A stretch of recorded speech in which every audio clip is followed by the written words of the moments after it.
Live from the legendary changing sheds of Eden Park. This is the Radio Hauraki, Dai Henwood.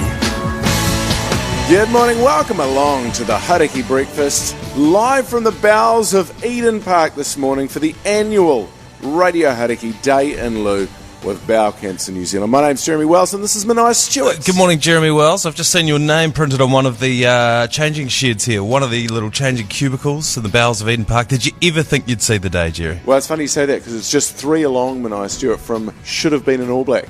And I can tell you that I should have never been an All Black. I should have never been anywhere near there, although I once did play on Eden Park in the curtain raiser for the 1986 Queensland versus Auckland game, and shamed myself and my family. So I was lucky enough to play a game of cricket under the lights, and actually a man that I dispatched to the boundary for 4 is just walked into the changing rooms. He wouldn't have needed any directions to get in. We'll talk to him very shortly. Steve Devine's in the building having a couple of warm-up putts.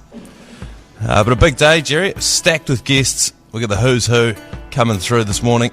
Of course, Doyle will be joining us as well. Here's Fleetwood Mac to kick things off. Welcome along. It's nice to have you with us. Radio Hauraki, Dai in Loo, supporting bowel cancer awareness. Just text Loo to 3779 to make a $3 donation. 7:06 on the Hauraki Breakfast, live from the bowels of Eden Park for the annual Radio Hauraki Dai in Loo with Bowel Cancer New Zealand. So these iconic Eden Park changing sheds obviously housed thousands of sporting legends over the years, and they've housed one of the people that's sitting beside us now, Minogue Stewart, Steve Devine. Thank you, Steve. Good morning, mate. How are you? Good morning, gentlemen. How are we? It's good to be back. Former All Black, Auckland player Steve Devine, rugby player. Have you spent time in this particular changing shed? Because you would have been here.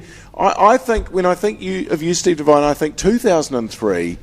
I think Auckland Blues, champions of Super Rugby. Yeah, that was a long time ago, wasn't it? It was a long time ago, but live from the bowels of Eden Park, this is Dai in Loo on Radio Hauraki. The home team, it was always very important that we were on the other side. So we would, it was a lot smaller than this and not quite as cool, but we had a big sort of 15, 20 minutes bar bath in the corner that we'd have a game and then jump in with a beer, and it was they were good times. Oh, that sounds delightful. You must have some great memories from Eden Park. Amazing memories on the field and quite a lot off it as well. Probably one of the funniest things I've ever seen in my life. We were before a big match, right? And we used to have this big tall lock, rangy, and some days he was on, some days he was off. So Doc Paddo used to grab him, and he sort of beat him on the chest to get him ready for the game. He's like, "Come on, you ready?" And he beat him on the chest, and he was like, "Yeah." And he beat him on the chest a bit more, and he's like, "Yeah." And he did some tuck jumps, and he put his head through the roof. For a second, his head was stuck in the gym, and it was 4 minutes before kickoff, and the whole room is on the floor crying. It was still this day one of the best things I've ever seen. I'm trying to work out who this lock was. It was Bryce Williams. Oh yeah, and he was young. And he was super keen, and he jumped through the roof. I mean, you couldn't do that in here now, could you? Look at that. Not in here. But it wasn't long, and not long after that, they put the cameras in the change rooms. You get that one sort of camera shot from the change room before kickoff.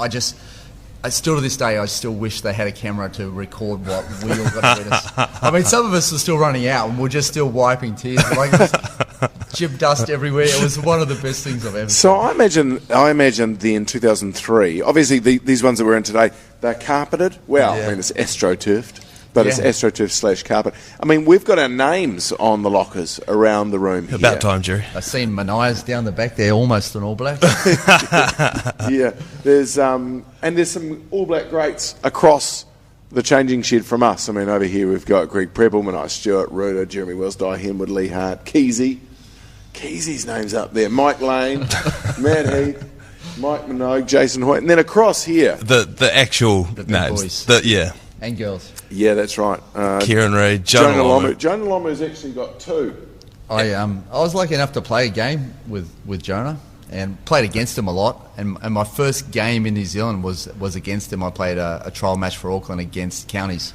Really? And you decided to stick around after that? That was a tough day.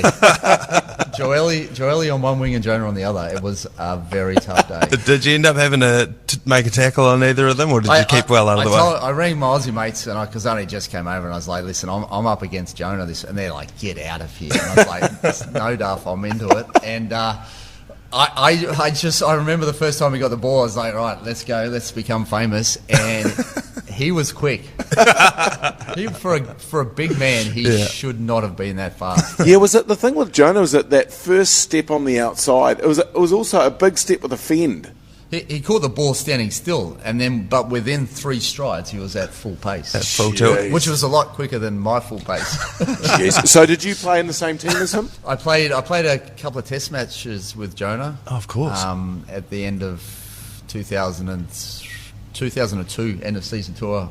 Jonah that was his last tour. Yeah. Oh, yeah. Great man, like one of the greats. Yeah, great man, incredibly generous person. So generous. So on the way over, I burnt. I know. Can you believe you could do that back in the day? Yeah, I burnt a CD with. I wanted to get everything right. I knew the cameras beyond me, so I burnt the national anthem and I burnt the haka, and I put it. I was going to buy a Discman so you could get portable Discmans back in the day. Yeah. And I was going to just listen to it on the plane on the way over, just to make sure everything was sorted. But to G yourself up or to learn the words? No, just to make sure I was like everything was covered. Yeah, right. Because I knew I knew there'd possibly be a bit of spotlight, and so I was buying. And Jonah's like, "What are you doing?" I was like, "I'm buying a Discman." He's like, "No." He's like, "No." He's like, "Have mine." And I was like, "No. I'll just buy one, and we're all happy." And he's like, "No, have mine. I'll get it off you when we get to London." I was like, all right, no worries. So I put my little disc in on the plane and listened to it on the way over, and then I go to give it back, and he's like, "Nah, mate." He's like, "Mate, I get them every day. Don't worry about it." I still got it. It doesn't work, but I still have it from the great man. He's such a generous, good man. We're with former All Black Steve Devine in the bowels of Eden Park for Radio Hauraki's annual Dai Henwood with Bowel Cancer New Zealand. So today's 12-hour broadcast dedicated to raising awareness of bowel cancer symptoms. We're doing this because every day, and this did actually say 8 Kiwis are diagnosed with bowel cancer. Yeah, but it's been crossed out. It's been crossed out, and now that number has actually been revised overnight to 9 Kiwis are diagnosed with bowel cancer every day. But the thing is about bowel cancer, if it is caught early, in 90% of cases, it's treatable. So the main thing is about detection, and we'll be talking a little bit later on about what those symptoms are and what the things are to look out for. And we'll be chatting to a whole lot of people here in the bowels of Eden Park. Steve Devine will chat to you after the break. Stay with us if you can. Steve will be with us till 6:30. This is the Hauraki Breakfast. It's Dai and Loo on Radio Hauraki, supporting Bowel Cancer New Zealand. Head to daiandloo.co.nz to make a donation. 6:21 on the Hauraki Breakfast, live from the bowels of Eden Park for the annual Radio Hauraki Dai and Loo with Bowel Cancer New Zealand. We're with Steve Devine, former All Black, played a lot at Eden Park over the years. Steve, what's your favourite memory? If you had one memory, your greatest moment here at Eden Park, maybe not in the changing sheds, but maybe out on the field? We used to do our Mad Mondays out on the terraces, on the old terraces. So on a Saturday, if we had a final here, we would obviously have a pretty good night celebrating, and then we would have a Sunday day of just a few beers with the boys, and then we come in on Monday, sit on the terraces, control the music, and we used to have these swimming pool ice baths, so that, the old kids pool. Yeah. Fill that full of beer and whatever we wanted on ice, and sit out on the field and just have a really good day, just us listening to some music and having a good time with a few beers. It was a great day. Wow. I can imagine. And me and Jerry just stayed overnight in the yurts over the other side of the thing, and that was enough fun. They left a beer in there for us. Well, we did lose a few people in here on occasions in the throes of Eden Park. We'd lose people for half a day here and there, but they always turn up for the photo on Tuesday. I shouldn't probably say this, but one of the guys hot-wired the stretcher buggy, the little ambulance buggy, and we set up some jumps and started to do our own motocross out in Eden Park.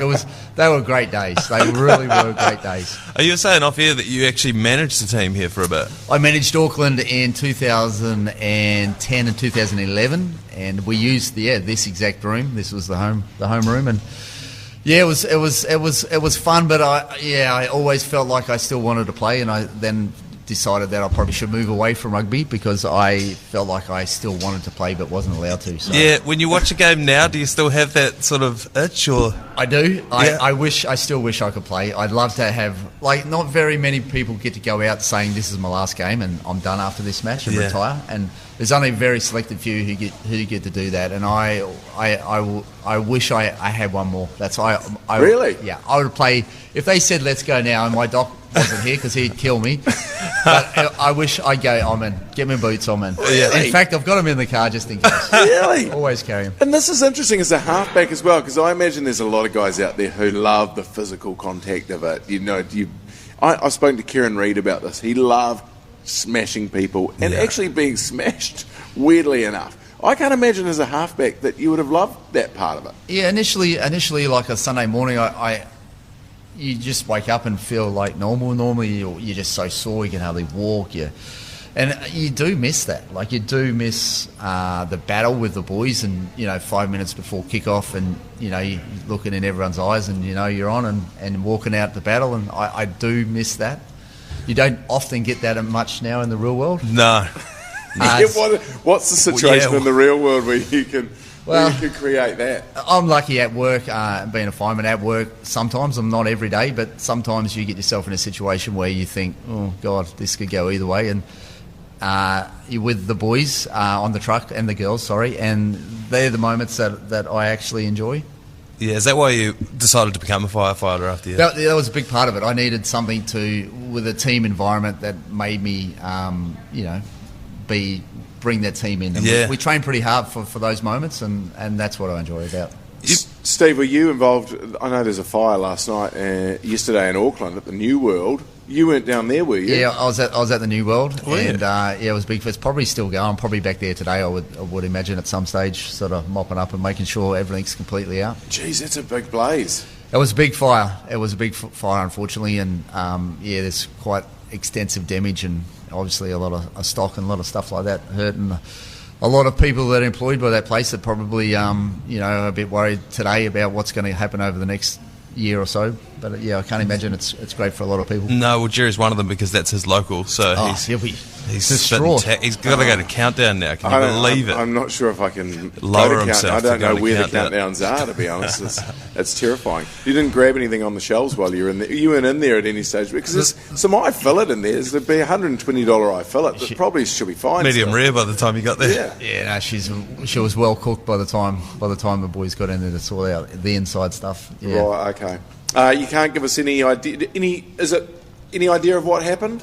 Of how it may have happened? I think there's a fire. I think the official thing we have to say there's an investigation happening. But I heard it was some tradesmen that possibly were doing a bit of work with acetylene and cutting or welding and started something a little, and then it got pretty big pretty quick. Yeah, as it does. Hey, just before we let you go, Steve, thanks very much for coming down as well, by the way, mate. You're an Australian, state of origin tonight. What way do you lean?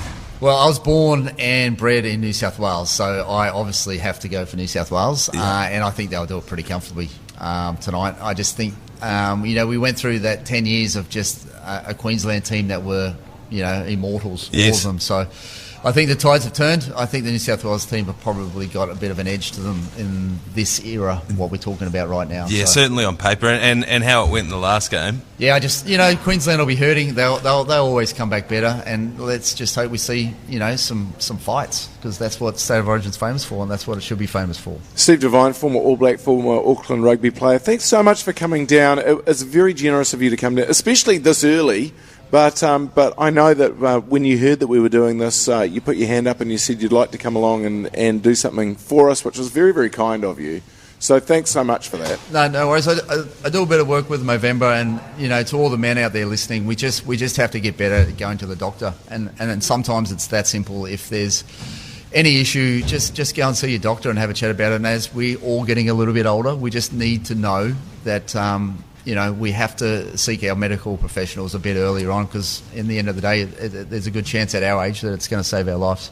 Steve Devine, thank you so much for your time this morning. Coming up after the 6:30 news headlines, we're going to be chatting to Nick Sautner, who's the CEO of Eden Park. This is the Radio Hauraki Dai In Loo. Radio Hauraki Dai In Loo. supporting bowel cancer awareness. Just text Lou to 3779 to make a $3 donation. It's 6:32, these are your latest news headlines. The coroner wants to see life jackets made compulsory following the death of a boy and his mother in the Minogue harbour in 2022.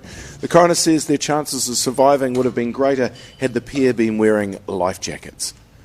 Christchurch's coastline could soon have fewer tsunami sirens, which can cause confusion in an emergency.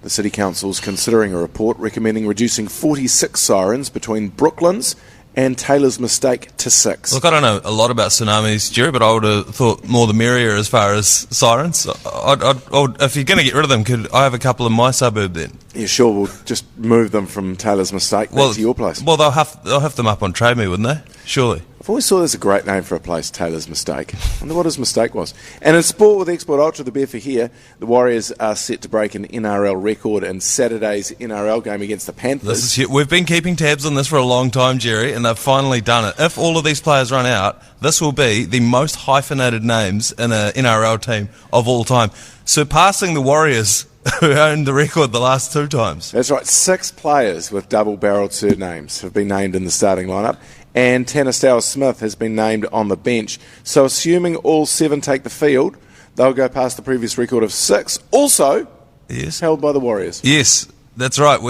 This is sort of where we draw most of our power from in the rugby league sphere, is double-barrelled last names. And as a man who's running one on my passport, on my licence, not my passport, I can see why. So I'm just having a look here at and this. If they need another player, what, you going to stand up? Well, look, I'm on the look right behind me there, Jerry. I've been recognised as an athlete of note down here in the bowels of Eden Park. My name's up on the board, mate. I can just imagine that first hit up, Minogue. I can just see that happening. Be fearsome.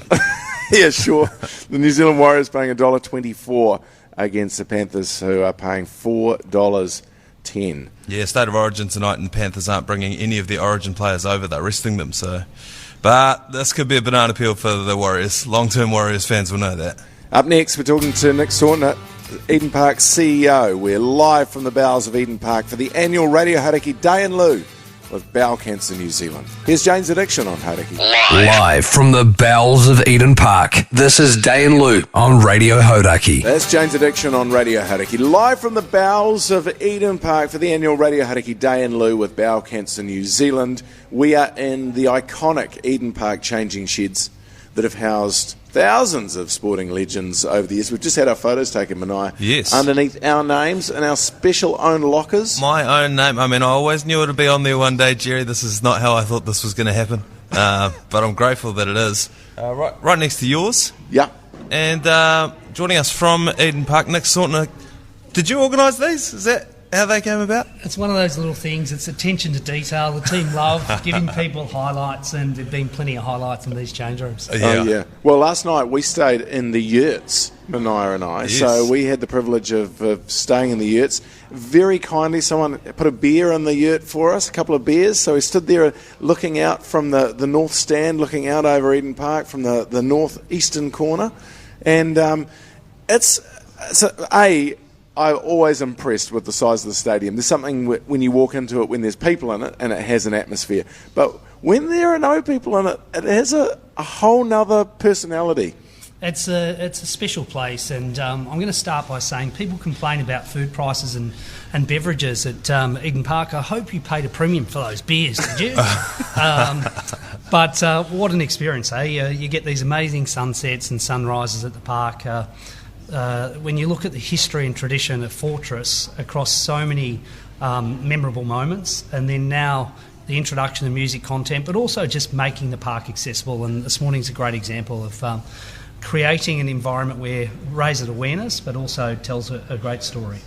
Yeah, there's no doubt about it. I, as a person who's grown up my whole life in Auckland, spent a huge amount of time here. I remember the first time I came to Eden Park. I was actually saying to him, I watched Richard Hadley bowl from about 10 metres to the right of where I was. It was the first time I ever came to Eden Park in 1982 with my dad, and I remember seeing Richard Hadley bowl and thinking, watching as the ball went through to the wicket-keeper and the bounce that he got and the pace that he bowled it at, almost slightly side onto it in what was the old number 4 stand in those days. And I thought to myself, I want to be able to do that at some stage. Just watching that happen on the field and watching him, I think he bowled I feel like I watched him get out John Dyson or someone like that. It was New Zealand versus Australia. But this is the thing, is that kids come along here and then they look down there and they think, one day I want to be down there too. Yeah, it's aspire, it's escapism. There's so many things that sport and entertainment bring, and I feel privileged to be the custodian of Eden Park, the person who opens the gate and closes the gate on event days. There's a huge responsibility for the 3,000 staff that deliver the events here at the park. But on the flip side, there's very few people you talk to that don't have a memory, and Eden Park is a brand known globally. And in recent times, when you look at the FIFA Women's World Cup, there's been these moments in time where it's changed New Zealand, and some of New Zealand's most memorable sporting moments have been here. And then in recent times, I was only reflecting recently about Billy Joel and the sad news about his health, and to think that he performed here at our national stadium after 120 years when we couldn't hold concerts. Yeah, are you looking to hold a few more of those concerts? Because I know there's been a bit of back and forth about whether you can, you can't, it's just for sport and blah, blah, blah. But Jerry and I have been to a couple of concerts in the last year or so, and it's a good venue for a concert, isn't it? It's a fantastic venue. The sound's great. It's like a coliseum. And we've done some modifications down the western end to get our capacity almost to 70,000. With the 65,000 3 nights of Coldplay. We've got Metallica later this year that's sold out. The challenge is balancing our event calendar. We need to ensure that we find a home for Auckland Cricket, and that's something that we're working on at the moment to get them to Colin Park. That then enables us to have unvetted access through that summer period. Oh, okay, I see. So cricket, So you've still got... Because at the moment, Eden Park, the way that it works is cricket and rugby. And Auckland Cricket and Auckland Rugby both have an ownership in Eden Park? Not so much ownership, but they have preferential use rights. So we just need to work through those. The ownership piece changed in 2011 for the Rugby World Cup. But in terms of the actual utilisation, we want to see the Warriors playing here. We want to see Auckland FC. You've seen the crowds that they've been able to attract this year for marquee games. It may not be every game, but certainly to see 3 home games for the Warriors and maybe 3 games for Auckland FC and add to our calendar of content. And we know when the players come and experience Eden Park, they know the history and tradition, and they lift. What have you got? What are the plans? I'm always interested in this. What are the plans? Because Eden Park, obviously it's modernised over the years. It's changed dramatically from when I was a kid. But have you got more plans? You want to put a roof on Eden? Is that a vibe? A roof? Yeah, certainly. We're in a situation where the CRL will open next year. Will be 7 minutes to the CBD. So you're bringing actually the city to this suburb, and we are a central CBD suburb.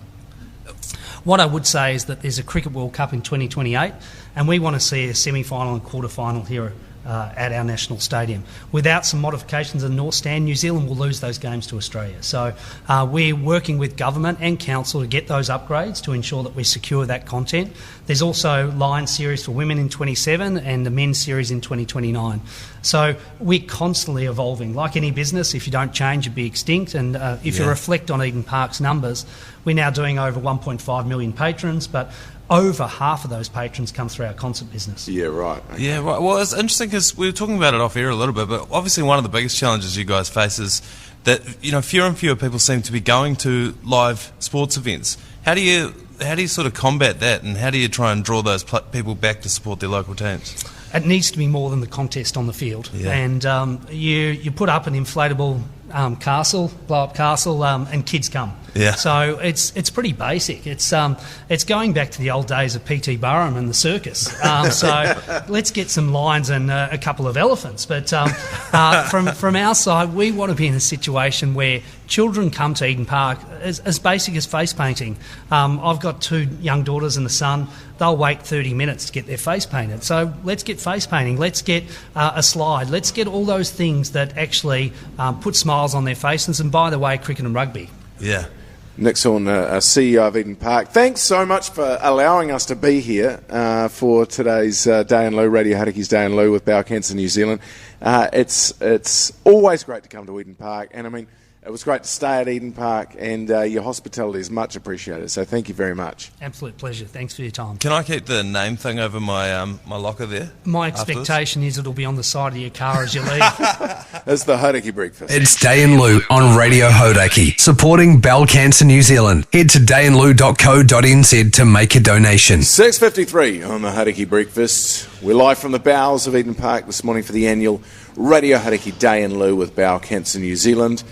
We're in the iconic Eden Park changing sheds that have housed thousands of sporting legends over the years. And now us two battlers. Yeah, now us, and we've got our names up there, Minogue. And that is, we've got the little lockers, the little changing room things where you'd see the All Blacks getting ready, they'll write in their wee notebooks, they'll strap their knees up, they'll tape their ears to the sides of their heads so they don't come off. And their names will be directly above them, Jonah Lomu, Kieran Reid, Aaron Smith. Ours is now on there, and as I just asked Nick Sautner, you probably don't want the Mania Stewart one once you're done with today, so can I take that?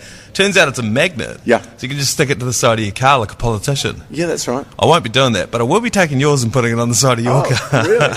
Yeah, I'd like mine to stay here just in case there's a chance that maybe at some stage I might get a call up. You get the call up. Hey, last night we actually stayed here. We've been here since about sort of 7, 8 o'clock last night. We spent the night in the stadium, STAYDIUM. You can stay at Eden Park. It was a hell of an experience. You know, first of all, sleeping girt by yurt is a tremendous way to spend the night. But then also, we shared a beer just standing up on the, what was that, the north? That would be, I would say, the East? northeast. The northeast corner. Northeast stand, and just stood there. The only two living souls inside of Eden Park, looking out over the park and sharing some of our memories. Obviously, you've got a lot of memories growing up around this stadium. And as you just said before, very formative with seeing Richard Hadley down there as well. Were you at the 2011 Rugby World Cup? I was at the 2011 semi-final and the final. I was at the 1987 Rugby World Cup final. Wow. Where New Zealand beat France.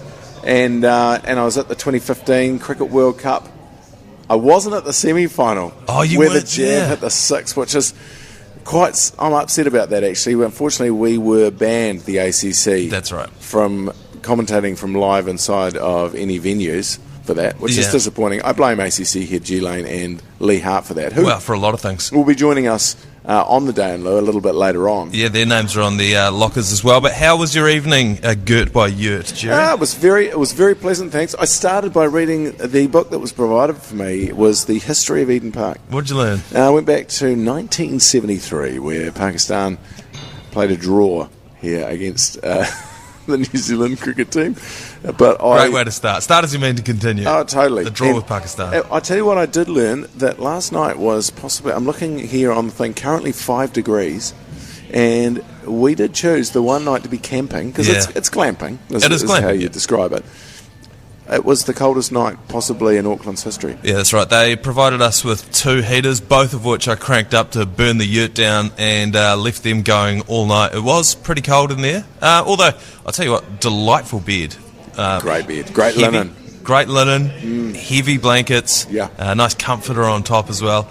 I slept like a king. Yeah, no, I slept like a baby as well. But unfortunately, we didn't get to see the sun come up. That was the one thing I would have loved to have sat there and watched the sun come up over the yurt, and you watch it come up over the stands. Because we got here and the sun had already set, and then of course we got up this morning to do the show. The sun hadn't risen. May not have risen yet. We don't know because we're still in the concrete bunker right now. The bowels of Eden Park. But yeah, you're right. I would have loved to have seen that as well. Maybe we could go back up there, stay another night. So we're doing this all because of Bowel Cancer New Zealand. You can help out by making an instant $3 donation right now to Bowel Cancer New Zealand. Just text Loo to 3779. So just text LOO to 3779, and $3 will come out of your account. Probably important to note that is not the usual Radio Hauraki text number, so just double check that if you are texting that in. It's 3779. Bowel Cancer New Zealand, of course, is a charity. It's 100% community funded, so every one of those dollars will go to a very, very good cause. And look, there's a lot of people out there, I'm sure, that have got work phones. Maybe your boss is paying for it. Yeah, that's right. I mean, he or she's not going to know, are they, if you get $3 come out of your account? No, well, just before we had Steve Devine on, and he accidentally tried to pocket my phone, but that's because I had actually accidentally sneaked his phone off the table, and I sent a text in to Lou. Oh, good work. To 3779. So each guest that comes on, I'll be trying to send a text from their phone. We suggest you do the same at home. Coming up after the 7 o'clock news, Dai Henwood joins us from the bowels of Eden Park for Radio Hauraki's Dai In Loo with Bowel Cancer New Zealand. Radio Hauraki, Dai In Loo, supporting bowel cancer awareness. Just text Lou to 3779 to make a $3 donation. Welcome along to the Hauraki Breakfast and welcome along to Radio Hauraki's Dai In Loo with Bowel Cancer New Zealand. Today's 12-hour broadcast dedicated to raising awareness of bowel cancer symptoms. My name's Jeremy Wells. It's been nice, Stuart. We're already 1 hour into the 12 hours, Jerry. It is absolutely flying by so far. We've already talked to All Black and Blues player Steve Devine. He joined us bright and early. Obviously he won the Super Rugby title back in 2003. Playing here, some great stories about some of the on-field and off-field shenanigans that they got into. Make sure you download the podcast if you want to catch up on that. It's a hell of a setup down here, Jerry. We've got, obviously, we're broadcasting down here. There's tables, there's coffee. We've got some breakfast I can see has just been unwrapped. We've got cornhole, beer pong, which I presume we'll be playing with water. We've got, there's a golf hole in the middle of the floor of the changing rooms. We've got a couple of balls and a couple of putters. A basketball hoop down the back. Yeah, now I just saw you attempting to alley-oop, self-alley-oop the basketball off the backboard. Well, it was an attempt at a world record, Jerry. Earliest self-alley-oop. Because that was at 6:45 I was self-alley-ooping, and I don't think many people are doing it at that hour of the day. Well, I think you could add something else to that. Earliest alley-oop for a 106-kilogram 30-year-old. 33-year-old. I reckon you're in your own category there. And you know what? The hoop was actually bent, and then when I dunked it, it fixed the hoop. I've noticed that. All it needed was just a good dunking. I've noticed that. There's been a lot of great athletes that have been down here over the years that have tread these boards. But they're not really boards. It's actually, you call it... It's AstroTurf on concrete. Yeah, AstroTurf on concrete. But we are not them. No, we are not them. But one of them, basketball legend Tom Abercrombie, is going to be joining myself and Keyzie at about 12 o'clock. So if you're around then, make sure that you tune in. And I've got bad news for him, mate. I'm in a rare vein of form at the moment. Live from the bowels of Eden Park, this is Dai In Loo on Radio Hauraki. 10:07 on the Hauraki Breakfast, live from the bowels of Eden Park for the annual Radio Hauraki Dai In Loo with Bowel Cancer New Zealand. Today's 12-hour broadcast dedicated to raising awareness of bowel cancer symptoms. And we're doing this because every day 9 Kiwis are diagnosed with bowel cancer. We're just saying earlier on that figure actually started at 8 yesterday when we were looking at this, and then it has been revised overnight, and it's been changed from an 8 to a 9 here, which is scary in a lot of ways. But of course, if caught early, bowel cancer is highly treatable in more than 90% of cases. And we're now joined by Dai Henwood. Dai, morning. Morning. It's beautiful to be here. I came into the bowels of Eden Park here, saw my name up on a locker. Oh, how good is that? Oh, it's the feeling I've always wanted, eh? Well, you always knew it would happen. It's just taken a little longer than people thought. Oh, definitely he didn't have my name on my locker when I was playing third 15 rugby for Wellington College, going out to Taita, just as the mongrel mob trail bike off the park. Yeah. You know, you're getting changed in the back of the car. Yeah, I'll take the name on the locker here because the only time I've played rugby on Eden Park before as a 9-year-old, 1986, the curtain raiser, in Auckland playing Queensland. And my dad, all I remember him saying to me was, for God's sake, keep your head down. I don't want to see you. And it's just the kind of thing you want to hear from your dad when you're about to go out and play in front of, what would have been probably 35,000, 40,000 people in those days, is that he doesn't want to see you. You're going to be out there, but I don't want to see you. Hey, that's a good forward job done. Yeah. Well, it's more that he didn't want anyone else to see you because you had been letting down the Wells family name. Oh, absolutely. And little did he know you'd go on to do that for many decades. Yeah, that's right. I'd do it even more publicly. Yeah, totally. That's right. What are your memories of Eden Park, Dai? You must have spent a bit of time here. Yeah, well, I mean, while I was driving in, I was listening to Jerry talk about watching Richard Hadley bowl. I'm a Wellington boy, you see. Yeah, right. So my first stadium memories are like Dire Straits at Athletic Park and watching Richard Hadley get Alan Border LBW for his It was one of his milestone wickets. His 300th Test wicket, 1986. Yes. That was my first game with my father. Wow. So, and that's just emblazoned in my brain because I loved that Aussie cricket team, and I was so passionate about that New Zealand cricket team. But then I moved up to here when I was 19, 20, and then just started, coming along. It probably would have been the All Blacks match, and most recently I've become more connected with Eden Park because my son's ball boying for the Blues. Yes. He ball boys for the NPC, so I always come along here. You were talking about staying in the yurts and looking out over an empty park. Let me tell you, Manawatu on a Tuesday night playing Auckland. It's some pretty slim pickings when it's raining. I can totally imagine. You mentioned your son being a ball boy. I love Charlie gives reports on what different fields would be like to be a ball boy at. It's a great insight. What does he make of Eden Park? Is it a good spot? Yeah, it is because the crowd's not too close, so you don't have to have too much interaction to try and get the ball back. Can really get into your work as a And ball we boy. actually went out to a Blues training, and then they give the ball boys coaching on how to behave, like in terms of when to flick the ball away.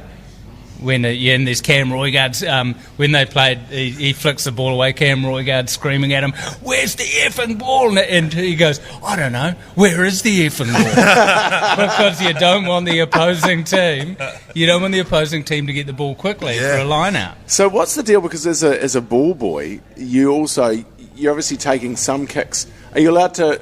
You're looking to try and take a high ball here and there over the sideline? Oh, there is a deep... You think India has a heavy caste system. The ball kid industry, you got towel person, you got the one who's allowed to catch, you got the ball runner, then the ones who are actually allowed onto the field to give the ball. Oh, yeah. So there's quite a system, and you work up that hierarchy as you work towards internationals. Wow. It's one of those things I've completely forgotten about. But as a kid, when you'd go along to games like at Eden Park and you'd watch Test matches and things, you would see ball boys, and you would think, "Oh, imagine that! Imagine how good that would be to be able to do that job." And his favourite one was doing the Blues Opiki final because I did it then. They won and he got to hand out all the medals and that. And it's so cool that the players are so nice to the ball kids because that's how you keep people in the game, Yeah, 100%. Absolutely. We're with Dai Henwood. It's Radio Hauraki's Dai In Loo with Bowel Cancer New Zealand, broadcasting all day from the bowels of Eden Park.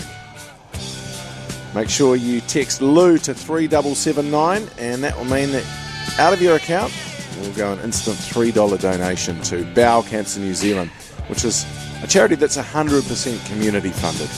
Here's David Bowie on Hauraki. It's Dai In Loo on Radio Hauraki, supporting Bowel Cancer New Zealand. Head to daiandloo.co.nz to make a donation. David Bowie on the Hauraki Breakfast, 19 minutes past 7. We're with Dai Henwood, live from the bowels of Eden Park for the annual Radio Hauraki Dai In Loo with Bowel Cancer New Zealand.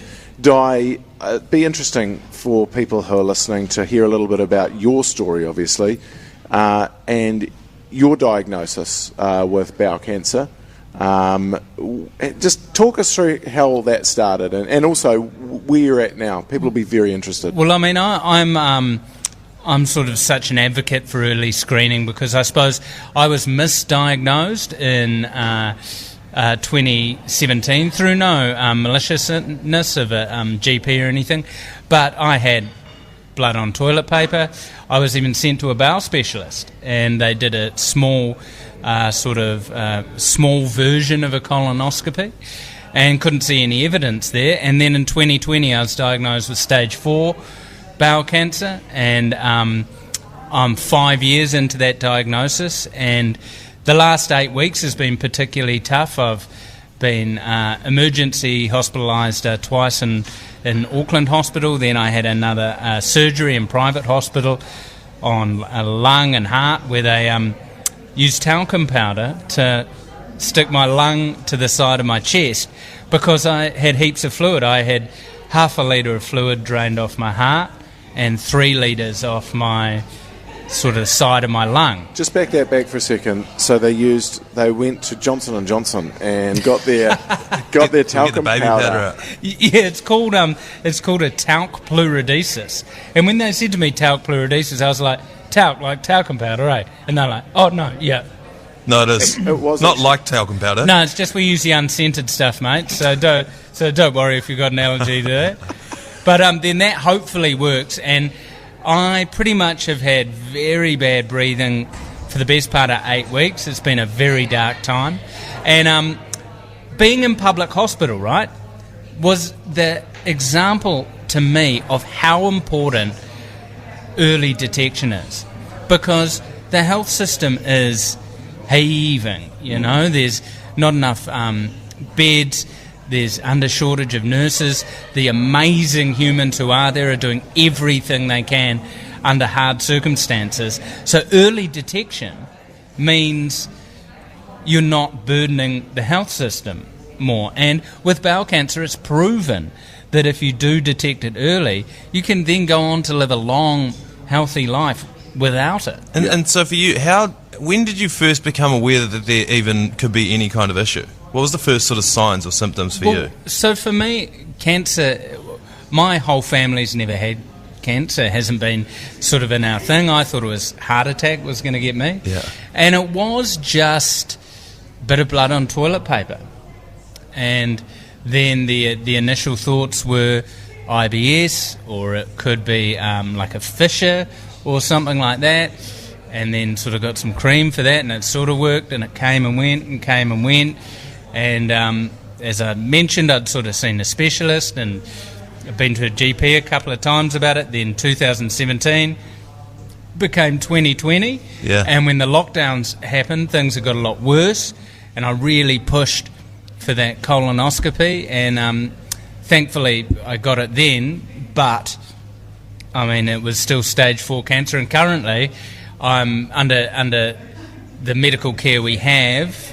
It's incurable. So I'm basically trying to keep this classic car on the road until they come up with a better solution. What you said, I thought, was very interesting just before Dai, when you said it's because it essentially is up to an individual, because the way the system is set up, it's not set up to detect these things. It takes a person to recognise that something's happening in themselves, and then to take action themselves and to go and seek help at that point. And so I think that's a message which, for a lot of people in New Zealand, and men particularly, that's the bit that people need to overcome. It's like, if something happens to you, it's your responsibility to look after yourself and to go and seek out help. You've got to be your advocate.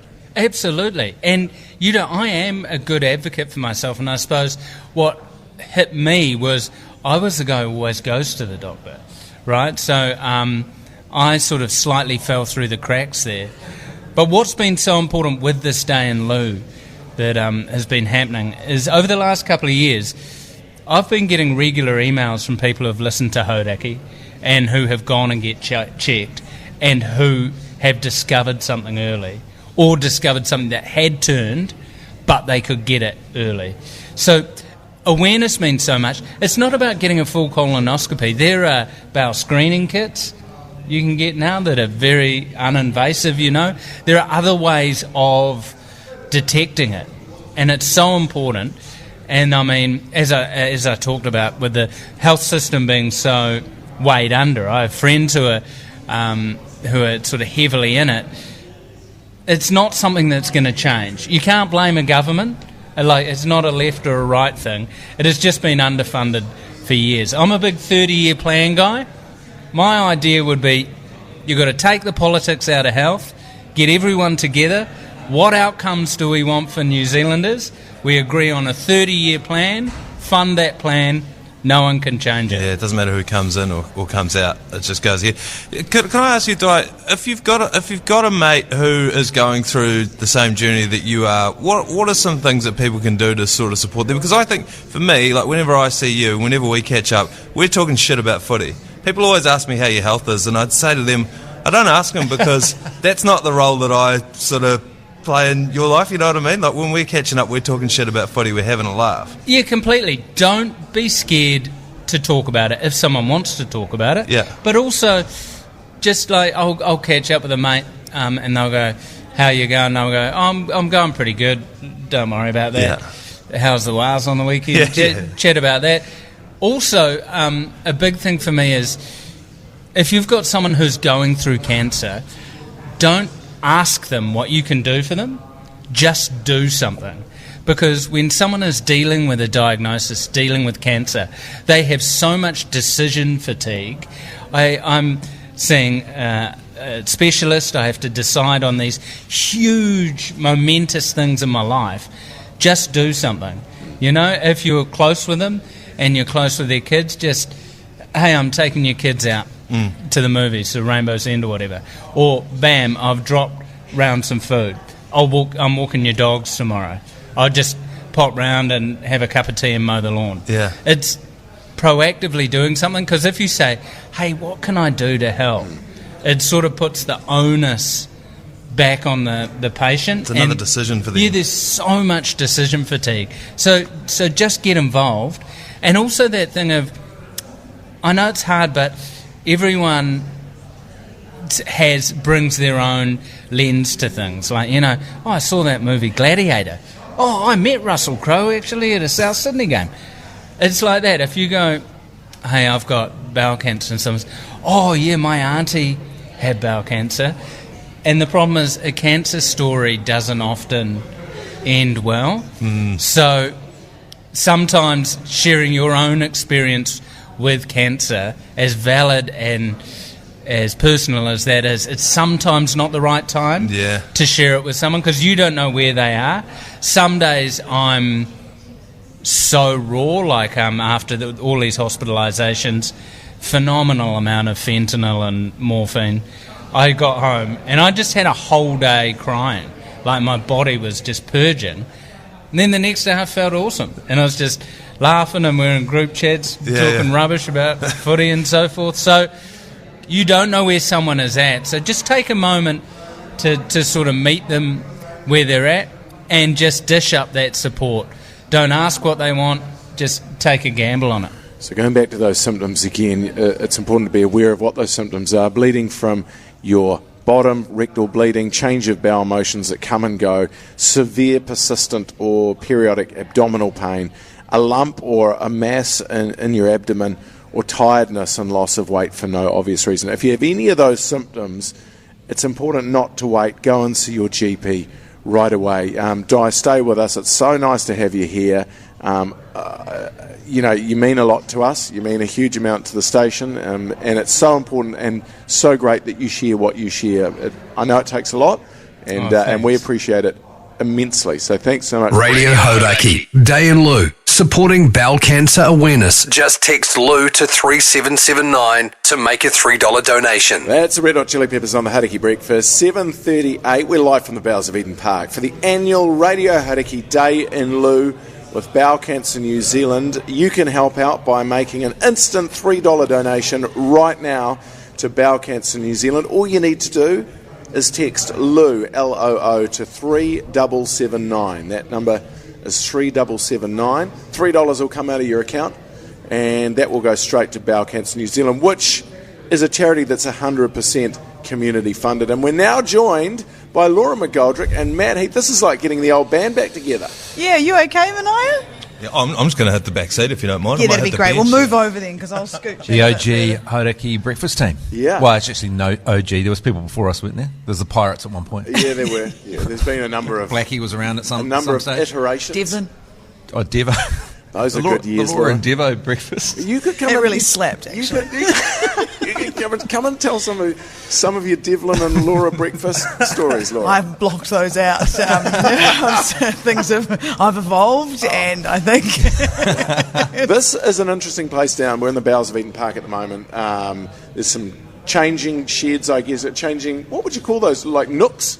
with our Lockers. names. Lockers. Changing nooks. I think nooks. Yeah, nooks, lockers. I mean, I don't think nooks is what people come in and go, what nook is yours? Yeah. The All Blacks. I Can you don't imagine? think Scott Barrett's like, could you just move out of my nook, please, mate? There's Jonah Lomu's knock just there. Yeah. Jonah Lomu's actually got 2 knocks. Has he? Yeah, he had one down there. That's greedy.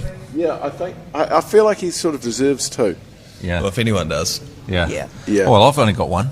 At least you have one. There's the Matt Heath knock just down there. I saw that. Yeah. I've seen the Matt Heath knock. Just you're in between the ACC head G Lane and That's the old disappointing. Mogie. All right. Okay. So it's not the prime time. It's not the best place to be. Well, you're not Michael Jones, who's the first one. No. Oh, look at that. Nice. Yeah. Nor should you be. Hey, what are you guys' fondest memories from the Matt, Jerry and Laura show? We were just talking about when we started off in that over at Cook Street, and you were sort of split in half for 2 years. Yeah, I Laura. rode the table for. I was right on the.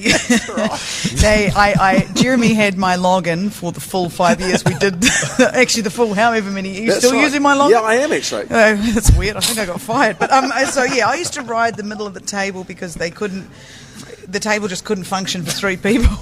Actually, it's a bit like this table. So yeah, but you're right in the corner, so enjoy it. It's broadcasting all in a line And looking down. and looking down at each other. Yeah, it's cute. That's right. I'm split in half this time. I'm split in half in the corner of this You'll table. rethink your trousers for the next time. I remember the memory that I'll never forget is our no sleep till breakfasts, which we used to do, where we would start a breakfast. We'd do a breakfast show on a Thursday morning, and then we would go out and do a series of events throughout the day. One time we went all the way over to Waiheke. We went to a vineyard. We tried to keep it classy. You were wore a dressed in Prada suits. suit. It wasn't that classy. We were at Showgirls for a while. Well, At that's 2 it. p.m. It really turned once we got back from the island, and then we went all the way through the night. And the whole idea was that we would do the next show without any sleep. So you'd go from one show to another with no sleep. No sleep till breakfast. No sleep till breakfast. One time we ended up at Leigh Hart's place, and one of us tried to go to, I think it was you, Matt, tried to go to sleep in Leigh Hart's child's bed,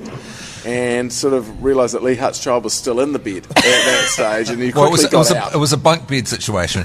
So he was in the top bunk and I was in the bottom bunk. You were always trying to sleep in that situation, trying to sleep. It was like, no, you stay up. And then the next morning you'd return, and there was one year where you turned up with the devil had somehow... Was that the year got where into all your I could voice. say was, geez, you're looking good, Laura?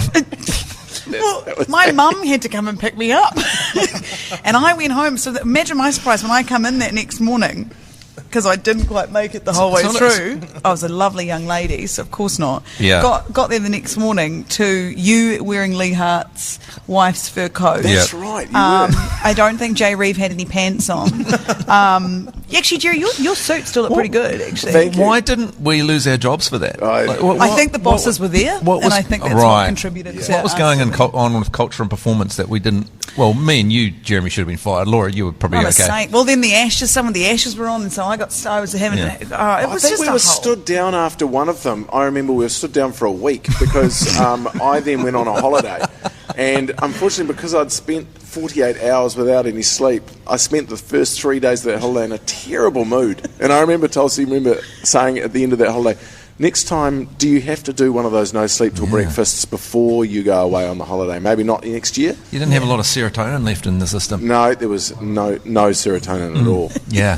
So we're here today to talk about... And saying What are we that, here for? Just a reminiscent Yeah. about punishing radio from 13 years ago. just to circle back. Yeah, we are here talking about bowel cancer New Zealand, and it's Radio Hauraki's Dai In Loo, a 12-hour broadcast dedicated to raising awareness of bowel cancer symptoms, because every day 9 Kiwis are diagnosed with bowel cancer. But interestingly, in more than 90% of cases, if it's caught early, bowel cancer is highly treatable, and you can help out by making an instant $3 donation to Bowel Cancer New Zealand by texting LOO to 3779. So if you guys can you hang around for another 15 minutes? Is that okay? Yes, someone promised us a coffee, so yeah. Yep. I can probably spare you 15, Jerry. Okay. Is that a new watch? Yeah, thank you. It's very nice. That's Paying the big ZB bucks money, at is it? ZB, Yeah, they're things just- have changed. Maddie's turned up here in a little blazer. Look. And a Rolex. I thought this was a formal occasion. This is Radio Hauraki's Dai and Loo. Live from the bowels of Eden Park, this is Dai and Loo on Radio Hauraki. 9 minutes to 8 on the Hauraki Breakfast. That is Billy Idol. We are live from the bowels of Eden Park for the annual Radio Hauraki Dai and Loo with Bowel Cancer New Zealand, Laura McGoldrick and Matt Heath. Join us at the table. Yeah, there's a table. The Dai- trestle at the trestle. At the trestle. Yeah. It's a trestle table. A dressed up trestle table. Yeah, with a black mat over the top of it. Lovely. Maddie, I remember you writing a song for this. Was it last year, the year before? The If You're Bleeding From Your Anus, Check It Out song. Yeah. Check it out, yeah. Well, that's catchy. Did that? Do you know, I'm glad you brought up a song because I've got a mea culpa for last year. I was pressured into performing a version of Today, Tomorrow, Timaru in front of the crowd at the Empire Tavern where we did this last year. And when I arrived, I picked up my guitar and it was out of tune. And had to sing the song. You were backing me up, Jerry, a little bit, but that's still, my whole body clenches with fear and humiliation when I think of singing that song and the guitar being out of tune. It's the worst thing that's happened to me in the last 10 years. Really? But I did it for bowel cancer, so, good on me. If that's the worst thing that's happened to you in 10 years... Oh, I live a very, very pampered life. Because I was there with you. I was there. I mean, I saw it. I heard that initial note, and I thought... Flat. He's coming in a different... He's coming in an interesting key here. I think he's singing in the key that he's used to singing in. That guitar is in another key. And I don't know where I'm meant to go with my BVs here. No. Anyway. You stuck with the what I was playing, which was smart. I tried to stick with the guitar. Yeah, that's yeah. right. I should have done Do that. we have some, a video of this anywhere? I think that's been purged. we do, actually. I think I broke into the system at night and deleted all the hard drives at Radio Hauraki after that. Yeah. I mean, anyway, so thanks for bringing that up, Minogue, because it's it's cathartic to talk about these things. Well, that's part of what we're doing here. But also, despite the fact that you and Jerry couldn't pick a key between the two of you, it was a great way of memorising some of the symptoms. I can't remember the lyrics. There was if you're bleeding from your rectum, check it out. Check it out. A change in your bowel movements. Check it out. Check it out. Again, fellas, pick a key. Yeah. I think there was a severe, persistent, or periodic abdominal pain was in there as well, and I think a lump or a mass in your abdomen, which is a... That doesn't rhyme with a lot. It's hard. Yeah. It's hard to fit. The 3 syllables at the end. But it's not for us to change the symptoms to fit our song. No, You've got to go with the symptoms as they are. Of course. Well, I've got tiredness and loss of weight for no obvious reason. I've got the exact opposite of that, where I've got no loss of weight and trying really hard. Is that one of the symptoms? I think you're right. Yeah, it's a slightly different thing. Yeah, you probably should just get a colonoscopy anyway. But the message is, if you do have any of those symptoms that we just mentioned before, don't wait. Go and see your GP. It's important that you go and check those out, because I think that's the thing. You've got to be, and we talked about this last year, man. Yeah.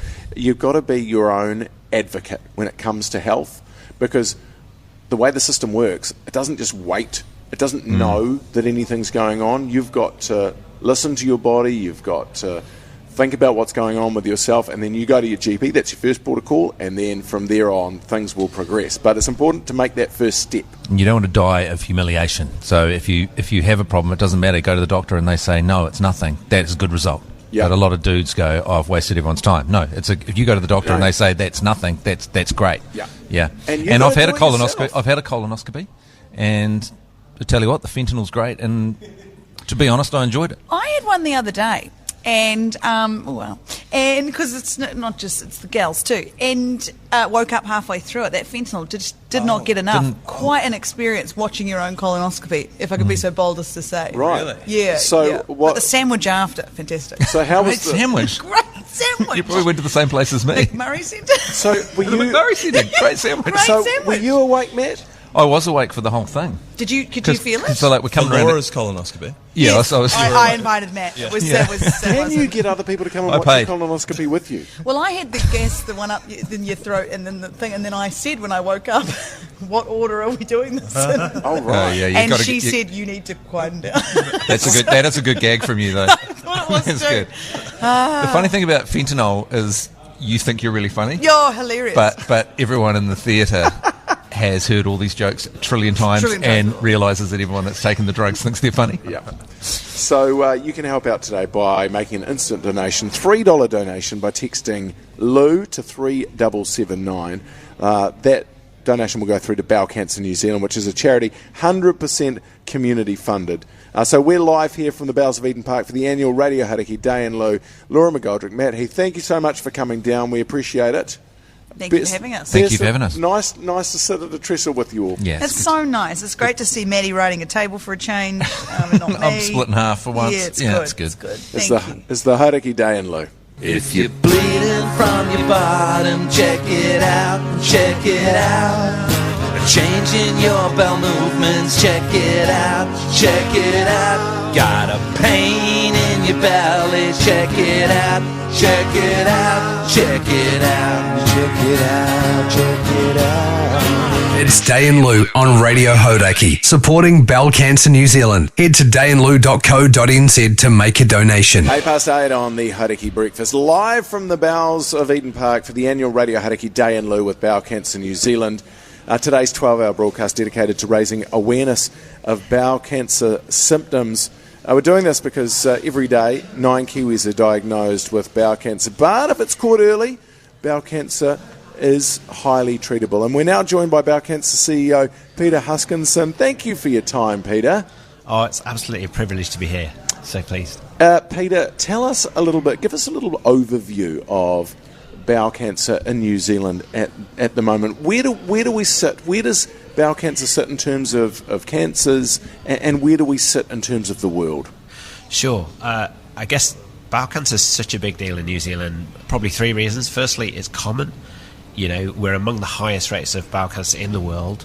As you said, you know, this month 300 Kiwis will be told the news you've got bowel cancer. So it's pretty common. It's also it can be really deadly. So after lung cancer is the top cancer cause of death in New Zealand. So 100 families this month sadly will lose a loved one to bowel cancer. Yet, as you said, it's also incredibly treatable. So 90% of people will survive if it's caught at stage 1. And the big prize we're after is that, you know, Health New Zealand did a report last year, and what they identified is that 45 lives every month are savable because these are avoidable early premature deaths from bowel cancer. So if we can save that, 45 is a great number. We can screen it at 45, that would be great. Mm-hmm. We can save 45 lives every month, that would also be great. So, what's the barrier there? Is it that Kiwis, particularly men, don't like to get themselves checked? Is there a fear around going to get yourself checked and around the exams that need to be done? Is that part of it? I think it can be, but also, I mean, I don't know about you, but you know, I had a scare with bowel cancer last year. I had some symptoms, but often when you're really busy, you're working, you put it down to something else, you put it off. Yeah. So yeah, we have a saying, yeah, don't sit on your symptoms. People often do. Yeah. Or they think, oh yeah, that blood muscle, it's probably piles, or you know, oh, losing a bit of weight. Oh, that's good. Yeah. And actually, it's about, you know, if you're in any doubt, get into your GP, get in checked up, because they're brilliant at, you know, picking out the patterns, and they'll ask you questions you haven't thought about. You go, oh yeah, actually that is happening. Yeah.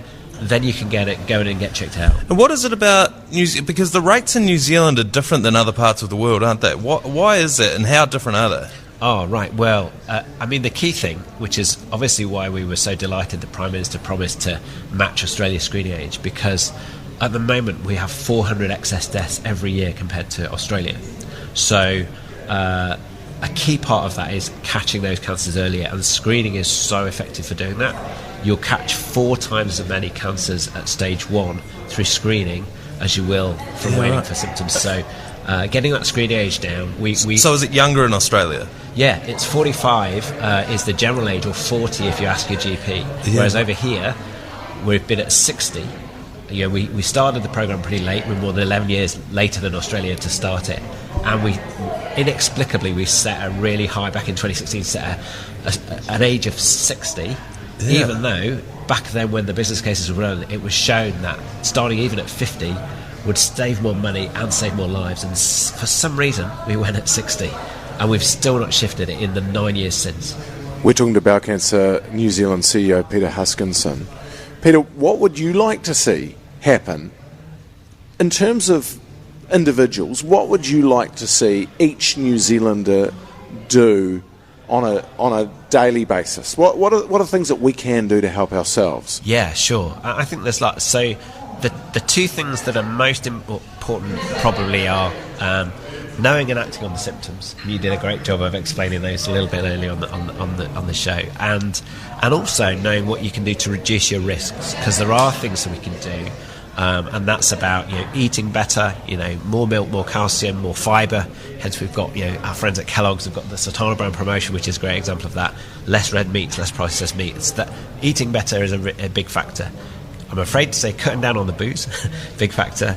Get to a healthy weight, stop smoking, be active. They're things we probably know about lots of diseases, but they're all really, really relevant for bowel cancer. Okay. I mean, those things are basic health ideas anyway, aren't they? So eating well, exercising well, not drinking too much, drinking in moderation, not smoking. Ease up on the piss, ease up on the dairies. Yeah. So it's really about leading a life of moderation, and then if something does happen, being quick to act at that point. Exactly right. Yeah, that's exactly so.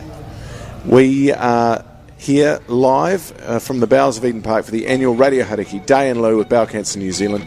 You can help by making an instant $3 donation right now by texting Lou to 3779.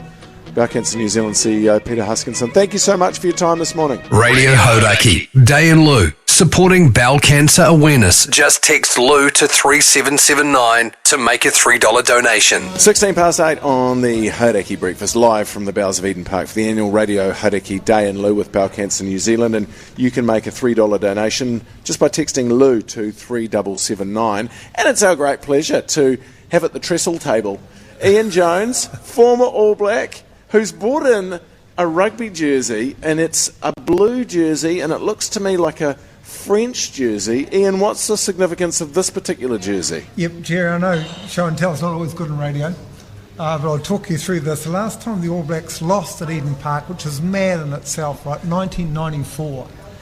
This French jersey, worn by my opposition that day, Olivier Rooda'd, this is the jersey the last time the All Blacks lost here, 50-odd test matches ago, Minogue. Wow. It's a pretty crazy record, right? And this is the jersey. I was 3 years old. So, mate, I'll throw it on the ground and you can stomp on it. So you were playing that day, were you, Kama? Yep, playing that day, playing poorly that day, Minogue. What do you remember? I remember 83rd minute, game was almost over, Stephen Bashop kicking to the bottom right-hand side. We should have just shut them down, Jerry, but we didn't. We ball watched. I don't want to bring up the whole game again. Please do. But we defended poorly, ran towards the ball. The ball wasn't there because the French were pretty good that day, and bang, scored under the sticks, and we lost. I watched the game from. I reckon I was just straight above where we are now in the changing sheds, but I was just up here in the south stand, and I thought you guys had control of that game. I mean, that French team. That's the interesting thing about France, and you were saying off here before, that was a team that you love playing against because they were they could be physical in the forwards, but also incredible flair in the backs. Well, you don't get French flair without some toughness up front, right? You've got to produce some good quality ball, and that's what the French did, and they respected the All Blacks so much, right? They're absolutely emotional beasts that they are. Raised their game to take on the All Blacks, so I love playing them. I mean, that's probably one of the lower end of the memories that you have at Eden Park, losing to France and that record, but what are some of the better memories that you have of Eden Park? You would have played so many games here. Plenty of games here. 94, North Harbour beating Auckland, which was pretty cool. Jeez, those games were they were fierce, man. On that particular day, there was 45,000 people here, Battle of the Bridge, beautiful Saturday afternoon. We had a killer back line, the Frank Bunces, the Walter Littles of the world, the Glenn Osborne, so we're going pretty good that day. So that was good. I take it you won. We did. We did. Played the first game for North Auckland here. Got whacked on the nose by Steve McDowell. That's a memory. Like 20 years of age, whacked by the big fella. And the other big, I played a lot for the All Blacks here, but I think 95 unearthed kind of the Marshalls, the Mertons, that kind of back line leading up to the World Cup in 95. That was one of our better performances here against the Canadians. So that was cool.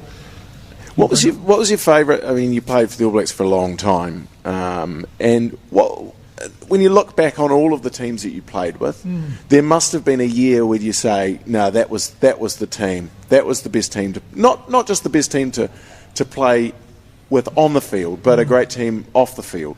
Hard to go past 96, Jerry. I mean, you look at that series that we won, South Africa, look at the players involved, rattle through the forward back, Dowd, Fitzpatrick, Oliver Brown, Robin Brooke was there with me, Josh Cromfeld, Michael Jones, Zinzan Brooke. It was a heck of a team. Yeah. Not even going to the back line. Yeah.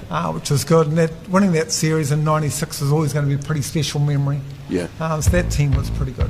Yeah. When you get together with those guys, because I imagine you still catch up with them, do you still talk about that 96 tour of South Africa? Yeah, we do. Talk about the games, clearly. I mean, those games at Loftus, that victory that we had at Loftus was pretty cool. But also, we were in South Africa for 6 weeks. Touring with this All Black team, with your mates, with your brothers for 6 weeks. So we shared all of those memories off the field as well. And for a Kiwi, for an All Black to tour anywhere, to go to South Africa and have those kind of memories with those guys will forever be in our memories.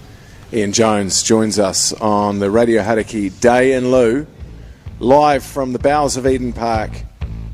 Today's 12-hour broadcast dedicated to raising awareness of bowel cancer symptoms. And we're doing this because every day 9 Kiwis are diagnosed with bowel cancer. But it is preventable if it's caught early. And you can text Lou to 3779 to make a $3 donation right now. And of course, Bowel Cancer New Zealand, a charity that is 100% community funded. This is the Hauraki Breakfast. Here's the White Stripes. Live from the bowels of Eden Park, this is Dai In Loo on Radio Hauraki. 24 minutes past 8 on the Hauraki Breakfast. It is the Radio Hauraki Dai In Loo with Bowel Cancer New Zealand, live from the bowels of Eden Park, a 12-hour broadcast dedicated to raising awareness of bowel cancer symptoms.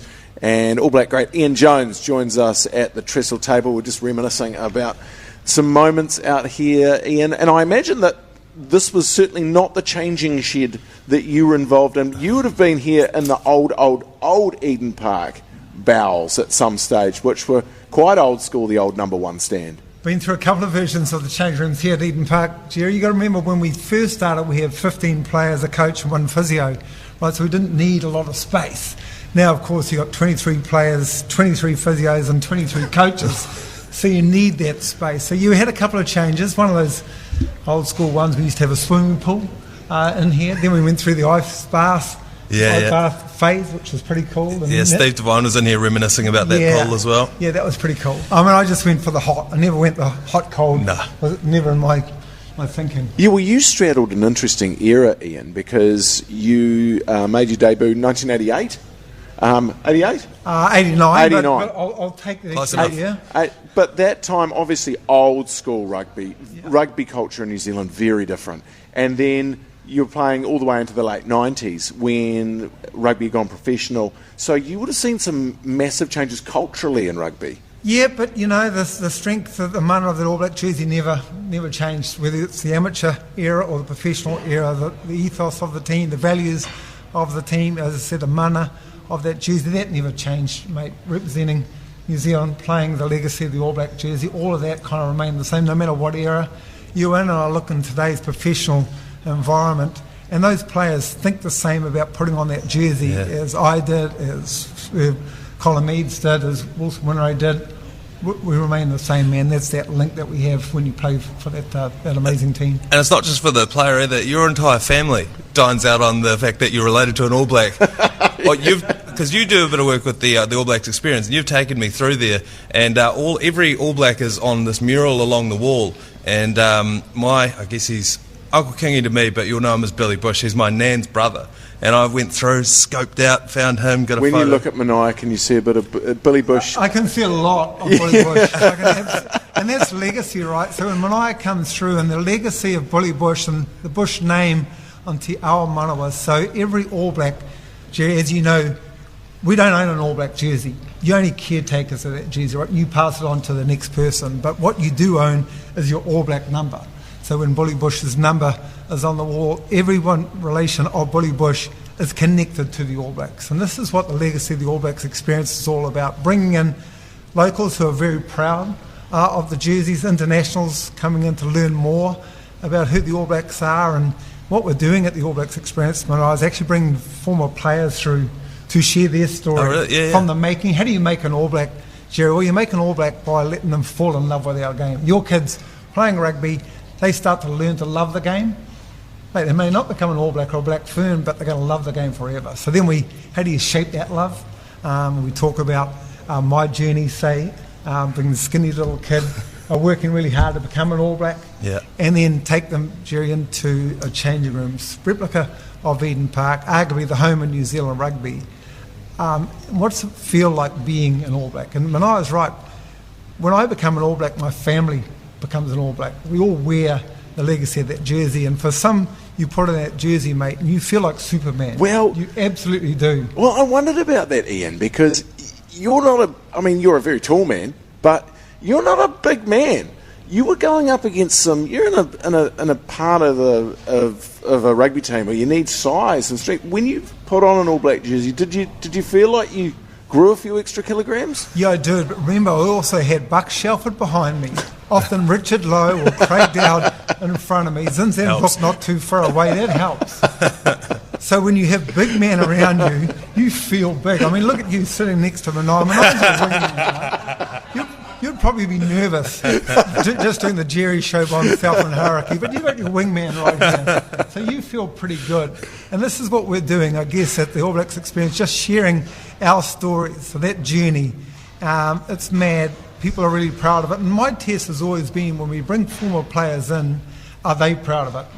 And you know what? They are. And that's really cool. So shout out to everyone. Invitation, come along with Sky City. The All Blacks Experience, it's something that you'll be immensely, immensely proud of. And you know what, Jerry, the other thing, what New Zealanders come through, they learn something about who the All Blacks are, while we're connected both as a team with former players, but to this country.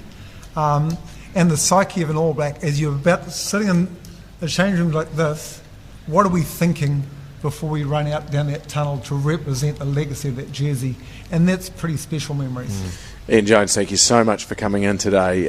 Radio Hauraki's live Dai In Loo, thanks to and with Bowel Cancer New Zealand. You can help out by making an instant $3 donation right now to Bowel Cancer New Zealand by texting Lou to 3779. Monty Betham joins us after the 8:30 news headlines. This is Radio Hauraki's Dai In Loo. It's Dai In Loo on Radio Hauraki, supporting Bowel Cancer New Zealand. Head to daiinloo.co.nz to make a donation. 8:34 on the Hauraki Breakfast. Time for your latest news headlines. Fire and emergency is closing in on the origin of the blaze at Auckland's New World Victoria Park. Incident controller Phil Larkham believes it was sparked at about 11 a.m. around a construction area. Yeah, he would have heard that from Steve Devine, I think. Yeah, he reckons something to do with welding. Some sort of hot works going on there. Which makes sense. Food inflation has risen 4.4% in a year. Meat, poultry and fish had the biggest increases, along with butter, milk and cheese. Right, $10 for a 500-gram block of butter these days. Dude. That's ridiculous. Dude. And the dairy farmers are the backbone of this country. How are we paying $10 for a block of butter? Dude, it's got something to do with international price. I'm always confused when they explain it. Ridiculous. They're making it just up the road. But the problem with it is that it also involves butter. Like, you think about bakeries, you think about all the things that have butter in them. Butter bells? Butter bells. Although you've thrown my butter bell away, that's another issue. And in sport with Export Ultra, the beer for here, marquee player Adi Savia is heading for a Japanese sabbatical with Moana Pacifica's blessing. Savia will miss Super Rugby next year after almost leading his side into the playoffs. He was the player of the tournament, really, wasn't he? Yeah, sabbatical next year. That'll be heartbreaking for them. But I mean, they knew when they signed him that was on the cards. And some more, I reckon there'll be some more signings coming out of Moana in the next few weeks, I reckon. Monty Betham joins us up next for Radio Hauraki's Dai In Loo with Bowel Cancer New Zealand. If you text Lou to 3779, you'll make an instant $3 donation right now. That's for Bowel Cancer New Zealand. Here's the Arctic Monkeys. Radio Hauraki, Dai In Loo, supporting bowel cancer awareness. Just text Lou to 3779 to make a $3 donation. 20 minutes to 9 on the Hauraki Breakfast, live from the bowels of Eden Park for the annual Radio Hauraki Dai In Loo with Bowel Cancer New Zealand. We're in the iconic Eden Park changing sheds, and we're joined now by former Kiwis international as well, Monty Betham. Thanks for coming in, Monty. Good morning, boys. I've been talking to you from afar from my bedroom for the last few months, so it's nice to sort of be in your presence, man. Yeah. Yeah, well, actually, let's start with a bit of league then. State of origin tonight. Let's not go there. Let's just go straight past there, which gives you insight to who I'm backing, who I'm following. Oh, really? I shared a post from the Maroons camp this morning, but I'm not too sure. I'll probably be a little bit tired. Yeah. My eyelids will be too heavy, so I probably won't watch tonight's game. It's that late kick-off, isn't it? It's hard to... So, you had a glorious 8 years there, didn't you? Yes. But then now... 11 from 12, actually. 11 from 12. What's happened? What's changed? Look, there's just players that evolve. And when you think about this New South Wales side, when you've got forward pack as they do, and then you've got a back line bigger than the forwards, and absolute freaks, Lomax, Critter, just across the board, and then you've got, when you think about your second halfback that comes in, who's a grand final winner 4 years in a row, that's not a bad replacement. Pretty tough to beat, it's the depth that this New South Wales side have got. But in saying that, I don't think the Queensland side came with the right mentality, with the right sort of ethos that normally Maroons teams bring. Yeah. What's that? Just smash him. That's hearty. That is giving everything you've got. Used to being underdogs. Used to being the team that no one fancies. And as Daly Cherry Evans pointed out a few years ago, the team that everyone used to think is the worst team in Queensland history. Yeah. But they get the job done. I've always wanted to know, Monty, and you're the perfect person to talk about this, because when you watch guys playing professional league at that level, right? Let's just say State of Origin. The level of intensity that it takes, the physicality that it takes, and also firing yourself up for a game like that. Where's the line, though? Surely there's a line that goes where you tip over sometimes and you lose a little bit of discipline. Is there a perfect spot that you can get to where you have a certain amount of intensity and physicality and you don't go into ill-discipline? I think it depends on what area you're in for State of Origin, because there's certain areas where even if you haven't tipped it or been across that red line trying to rev through there, you just get it on anyway, because that's what happened. Everyone just trying to find an excuse, but judging from my rugby league career back in the day, I'm probably the wrong person to ask about this question. But it is like I know with Andrew Webster and the Warriors that they don't try and get all emotional or emotive. They try and stay pretty process driven and relaxed and calm, just very much like boxing. So if you're in the ring and you try and stay neutral so that you can see what's in front of you or you can react to what's happening in real time. Otherwise, if you're one way inclined and you get your blinkers on, it's not the way to be. Yeah, but I was told that I've never been in the ring before, but I'm told that once you get punched in the face, that it's very hard to not see red. No, you can't do that, because then it gets worse, man. It gets worse. You've got to stay neutral, But then it's always better to give than to receive, Jerry. Speaking of giving than receiving, the Warriors have been given out a few hidings. Great result over the weekend for the Warriors. 2 points in the bank. Didn't even have to get off the couch. Now we play against it's a depleted Panthers team this weekend, but this is the kind of banana peel that can trip over the Warriors. There's no easy games. Don't go there, boys. Don't go there. I was thinking the same thing this morning. I came across my son when he was on his way out to his apprenticeship for building this morning, and I said, have you seen the Panthers side? Now, it's still a good team. It is still a good team when you look at it. And yes, they've taken out 5 Origin players, 5 grand final winners, but it just makes you think. Like Penrith are sitting on the table now where they're 1 win off the 8th, but they're also 1 win shy of last. Yeah. So that shows you the competition that we're in and the experience that they've got. But even the team that they've named, I go, oh, geez, but, the way that the Warriors are this year as opposed to other years where you normally go, I feel you don't go into this game feeling... Unless you are, Minogue. No, telling me you feel I'm keeping the faith. I'm keeping the faith. And you should keep the faith because of, the Warriors have scored in the last couple of weeks 70 points. Yeah. So it just shows you at the start of the year people go, but we don't score enough points. But now they have, so they're getting better and better. We're with Monty Betham in the bowels of Eden Park. It's Radio Hauraki's Dai In Loo. And Monty, talk to me about your relationship with bowel cancer. This is a personal experience for you as well. Yeah, it is. I saw the sign when I came in this morning, and I got a little bit emotional because I was thinking about my beautiful dear mother, and even on the way driving in, talking about Minogue, talking about if you see the signs, if you see it early, catch it early, there's a really good chance that you can get rid of it. And I think about my mum and her still being here. She was 68 years of age when she left this earth after 4 weeks' notice. I think, man, that really does suck because, there were signs, there were symptoms that maybe she thought, I don't have time to think about myself, because she was caring for my father who had dementia, and she was just carrying on with life as she does, because she's a wonderful lady. She was a really hard worker, and you know, put herself before others. I wish she put herself and her being on this world and this earth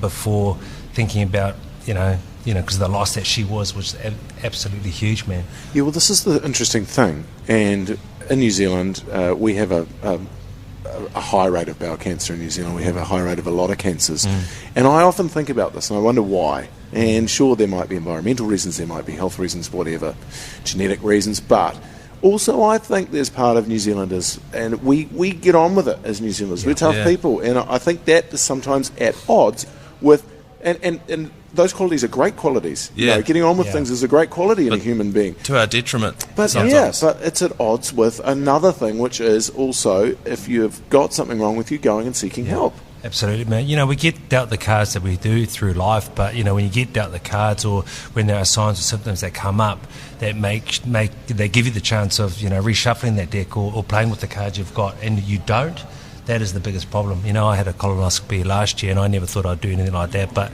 after Mum, and after going to the toilet every time, and just sort of wondering when you look at your stool, or you just think about what life could be like, and, you know, being very much like my mother, I go, geez, is that me? And you just deal with that for a very long time. So I made the choice to go and have a colonoscopy, and even that moment having that, I was tying back in with Mum, and then also just feeling like, what if there is something that we find, and also being good friends with Dai as well. It was a little bit of an emotional journey for me, but, you know, coming out the other side, getting the good news, and I was prepared for the fact that if they did find something, it was going to be early enough to do something about it as well, which is the main thing. Because I feel like we, particularly as Kiwi men, we're like, oh no, you got to be staunch, and part of being staunch is not checking yourself out and checking those things out, but that's actually not what being staunch is about. It's about checking out things early enough that you can still keep showing up for other people. Absolutely, bro. Exactly what you say. You've got to be staunch because you have to be there for your kids, so you can show your kids the right way, so you can help support your kids. You've got to be staunch because if you leave this earth, then it's your partner who's bringing up these kids by themselves, or it's your partner on her lonesome or on his lonesome, you know. So it's staunch about the right things and the right mindset, and about being if you're a decent enough person, you're obviously respected in the lanes that you're in life. So you've got to be here, man, because you're making a difference. Yeah, being aware of those symptoms, obviously,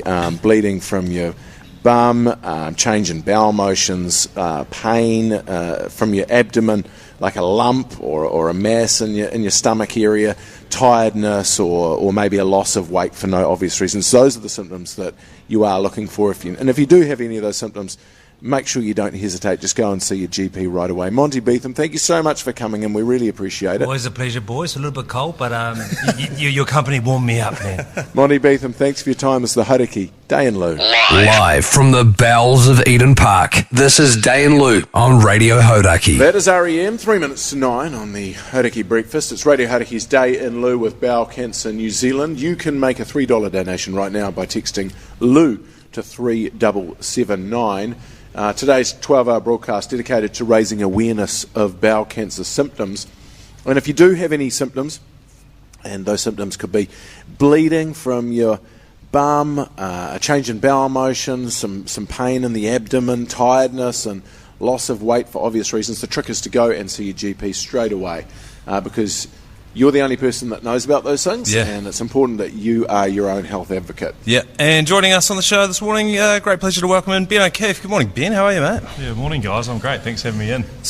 I'm just wondering, Ben, do you get your own, Ben O'Keefe, of course, international rugby referee, do you get your own changing sheds normally, or are you up in the stands getting changed in the stands with the general public? No, it's changed a little bit since club rugby, but we're actually just down the road here. So I think this is normally where the Blues are. Yeah. I normally come through that back door, talk to the front row pretty quickly, then shoot out. But we've got a pretty big room down the middle by the tunnel. We're quite lucky. Oh, right, yeah, no, because someone mentioned that you'd came in through the door down the far end there, and that you'd actually never been in to the changing rooms from that end. I had no idea where I was, so I just wanted to have a good look around before I'm back in here next year. You don't have to check sprigs, do you? It's not like the old days where you go in and you run your hand over the sprigs. It was a bit of mouth guards, a bit of sprigs. No, we still do actually. Do you? Just Do you actually? quickly. Yep. Have you ever seen someone come in with non-regulation sprigs? No, to be honest, they're all pretty good. Like we've got team managers and stuff, but no, we have a quick look. We talk to the front rows, and then we get out of there just so the teams can prep. What do you say to the front rows? A lot of it is around stability. Good gap, want to have a good game. It's stuff that they've all heard before. I mean, these are international props we're talking to. Yeah. So sometimes I find it a little bit funny, but it's just part of their process. They're used to it as well. And it's part of that for you as well, so that when you do blow a penalty at scrum time, they know, because you've already had a yarn about it. I told you before the game, if you do this is going to be a penalty. It is the one thing, there's referees we often try and say that's like, guys, we talked to you about this before the game, you agreed to me. Yeah. We feel a little bit like a teacher then, but no, they've heard it, and then we can just get on with it, hopefully. Yeah. But as a ref, it's handy, isn't it? Because basically you just go one penalty, scrum penalty for this team, a scrum penalty for the other team. You just sort of alternate. Just guessing what's going on. Just guessing whose fault it was each time. Informed guesses, but we work hard on the scrums, but they're a tough part of the game sometimes. Yeah, is that the most difficult part of the game to administer? Yeah, I think so. I think there's not too many referees that were front rows, back before they picked up a whistle. But look, scrum can be difficult, line out to maul can be difficult. I think foul play is the most talked about as well, using the TMO. So there's a bit of in the game now, but we work hard to try and make it understandable for everyone. Do you ever have falling out with the TMO where you're like, mate, I had that, and you've come in here and you've bloody tried to stamp your mark on this? Look, nothing live, but certainly, we do a big review after every game, and we always work on, are these situations where I should have come in or you should have come in, and could we have been better how we communicated this? So we're always trying to grow and get better, and we'll do it in the games coming up as well. What does it feel like when you're at one of those massive stadiums? I mean, like Eden Park, and it's a cellar, there's 50, 60, 70,000 fans, and it's late in the game and you have to make a contentious call. I mean, obviously you'd plan for it, you've got a lot of experience, but it must be pretty intense when that happens in real time. The thing is about those decisions, you don't know they're contentious until after the game, right? So yeah. you're just sort of in the moment, and you've worked through 75 minutes and you're in the moment, you've been part of the game, you feel really connected, so you're just reacting to instinct and sort of what you've trained for your whole life, so that makes it easier. But you're constantly aware of the impact you can have on the game, whether you make a decision or whether you don't make a decision. So we work really hard, and that's why you have your assistants on the sideline and the TMO to try and make the best decision for the game and everyone watching. We're talking to international ref Ben O'Keefe. Ben, you've got some big games coming up soon. I know you're reffing the first test against the Lions, Australians versus the Lions. Huge test match, that one. There'll be a lot of anticipation. How much is talked about? Back in the day, I remember they'd always say it's good when the ref stays out of the game. Is that still an idea that's being bandied about amongst refs, or is that gone? No, it certainly is. Like, Lions Tour coming up, it's going to be probably the biggest series this year. So as a referee, you want to go into the game, not staying out of it, but you want to actually just create an environment which showcases the players, their skills, how they've been coached, and obviously create a spectacle for everyone watching within the guidelines of the laws, right? So staying out of the game, hopefully with, like we said, the pre-match chat's really clear, and then your communication's really clear with your decisions early on in the game, which then makes it look like you're out of it. So that's going to be the goal for us as a team. What's the most annoying position, if you were to characterise all of them? Is it halfback? Yeah, you definitely say halfback. And it's great because, they're always the closest to you. Yeah. You always have to stand next to them at a scrum, as if nothing happened before when they yelled at you. Yeah, they haven't made a tackle in an hour, so they're fresh. But they're very, very smart, and they know the laws as well. So we always have a little bit of banter with the halfbacks. I'm just gonna put something through you. This is a great opportunity that I've got you here, and you can't go anywhere, so I can. Yeah, you're trapped. I reckon that when a team gets a penalty against them and the person has the ball from the opposition and they've just been penalised, and then they chuck the ball away. Why is that not a yellow card? Oh, I like it. It's the most annoying thing. Great It stops play from moving on fast. It's a niggly tactic, and they're doing it on purpose. It's actually foul play in a weird way. It is foul play, but for some reason, kicking it or chucking the ball away has become a norm in rugby. It's against the spirit of the game. I love it. It's in the law, so it's in the law. We could definitely penalise it. I know I have actually penalised that last year. Actually, I had a game, South Africa Argentina. A player did that when he was over. The ball went out and they threw it away. So a penalty on the 15. So potentially we could upgrade it to yellow, but maybe... Even just an instant... getting penalised instantly would be a great way to stop people from... I don't know, it's just a deterrent to moving the game on. There actually is a big focus on the game now to try and speed it up. So actions like that, I think we have been talking about it. So I wouldn't be surprised if you saw more of it, coming up. Maybe not this weekend, but certainly over the international series, and then maybe NPC at the end. Because it's a person being a dickhead, basically. Yeah, it's just like, you're being a dick, mate. Well, they're doing it on purpose. They know what they're doing. Yeah, it's a penalty, and I might march a 10. I was just going to say, when was the last time you marched someone in a professional game? You don't see it very often. No, actually, I did do that in a game. It was Crusaders a few weeks ago. We marched them 10 metres just for obstruction. There was a bit of a chat afterwards, so we did that. But we don't like to do that too much because often it's just sort of us getting annoyed. I try and keep a cool head. That's one of the funnier things a ref can do, I think, is marching people. It's like, bit of back chat, is it? How about you go back about 10 minutes? The thing is also, but no one's heard the back chat, so they just think it was us just getting annoyed as well. So we just look a little bit silly. So we're here live from the Bowels of Eden Park, the annual Radio Hauraki Dai In Loo with Bowel Cancer New Zealand. Referee Ben O'Keefe, thank you so much for coming in. Cheers, guys. Really appreciate it. Here's Alison Chains. Is that us, Minogue? I think that'll just about be us, mate. Lane and Finn coming in. They're going to be talking to Leigh Hart. He'll be coming in. Guppy. We got all sorts. And then me and Keyzie are going to be talking to Tom Abercrombie at around lunchtime as well. There's a basketball hoop down there. I'm probably going to dunk on him. It's Radio Hauraki's Dai In Loo. 12 hours of broadcasting dedicated to raising awareness of bowel cancer symptoms. And of course, you can make a $3 donation right now just by texting Lou. It's not a hard thing to do. Text Lou to 3779. And of course, Bowel Cancer New Zealand, a charity that's 100% community funded. I hope Tom Abercrombie wasn't listening to that. I forgot we were on the radio for a second there. Lost my mind. Thanks very much for coming in, Ben. It's good to see you, man. Thanks, guys. Thanks for having me. It's Dai In Loo on Radio Hauraki, supporting Bowel Cancer New Zealand. Head to daiinloo.co.nz to make a donation. That's the offspring in Radio Hauraki's Dai In Loo with Bowel Cancer New Zealand. A 12-hour broadcast dedicated to raising awareness of bowel cancer symptoms. And you can make an instant $3 donation right now to Bowel Cancer New Zealand by texting Lou to 3779. And obviously, Minogue have been doing the show for the last 3 hours, and now ACC head G Lane and Long Schlong Caddy, formerly known as MASH, are taking up the reins for the next 3 hours. Yeah, looking forward to it. Morning. 9 till midday with the Agenda podcast taking you through. And can I just say that nickname is not endorsed. That is a nickname that Mashy's brought in to try and rebrand himself as Long Schlong Caddy. Not a massive fan. I'm not endorsing that. Yeah, well, while we are speaking of nicknames, though, the reason I brought it up is because off air there was a bit of a uncomfortable conversation happening. Ben O'Keefe was just on the show with you and Minogue, Jerry. Yeah. And after he got off air, G Lane took it upon himself to maybe address a nickname that we've been referring to Ben O'Keefe as for the last few years, which of course many might understand that it was Ben O'Queefe. Yeah, that's right. So I just tried to put a new nickname for me just to kind of intercept that conversation. Yeah, that was a good move because what Lane did there was a classic ACC head G Lane. Is that he drew the attention of Ben O'Keefe to a nickname that he didn't know he had. And so he said, look, now I've got to address something with your nickname. And Ben O'Keefe didn't know about his nickname, and now he does know about his nickname. You didn't need to tell him about that. I followed up with, hey, Ben, no international referee has an ACC nickname except you. It's an honour we bestow on you. And he goes, what is it? And I said, it's O'Queefy. And he goes, I don't mind that.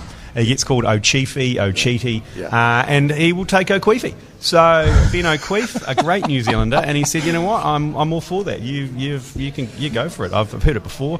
He said a lot of the comments on social media have been, mainly around his Chiefs refereeing, so he's O'Chiefy. But he said O'Queefy's come up quite a lot, and he's wondered where that came from. Yeah. And everything's explained. From you. Yeah. So now we've moved on past that. Yes. I think we're going to have to just leave that in the past. How does this work, Jerry? What are we doing here for the next few hours? Well, you're talking about bowel cancer awareness. You're trying to get people to make a $3 donation to Bowel Cancer New Zealand by texting Lou to 3779. We can do that. Yep. Also, you guys are going to be talking to a number of people over the next few hours. Yep, we've got James Marshall, former Black Cap James Marshall. We've got former dual international Leigh Hart. And Martin Guptill's coming in as well. And I've got a lot of stories about my back passage, which I'm going to get through over the next 3 hours. I understand that you've already actually gone and damaged the toilet here.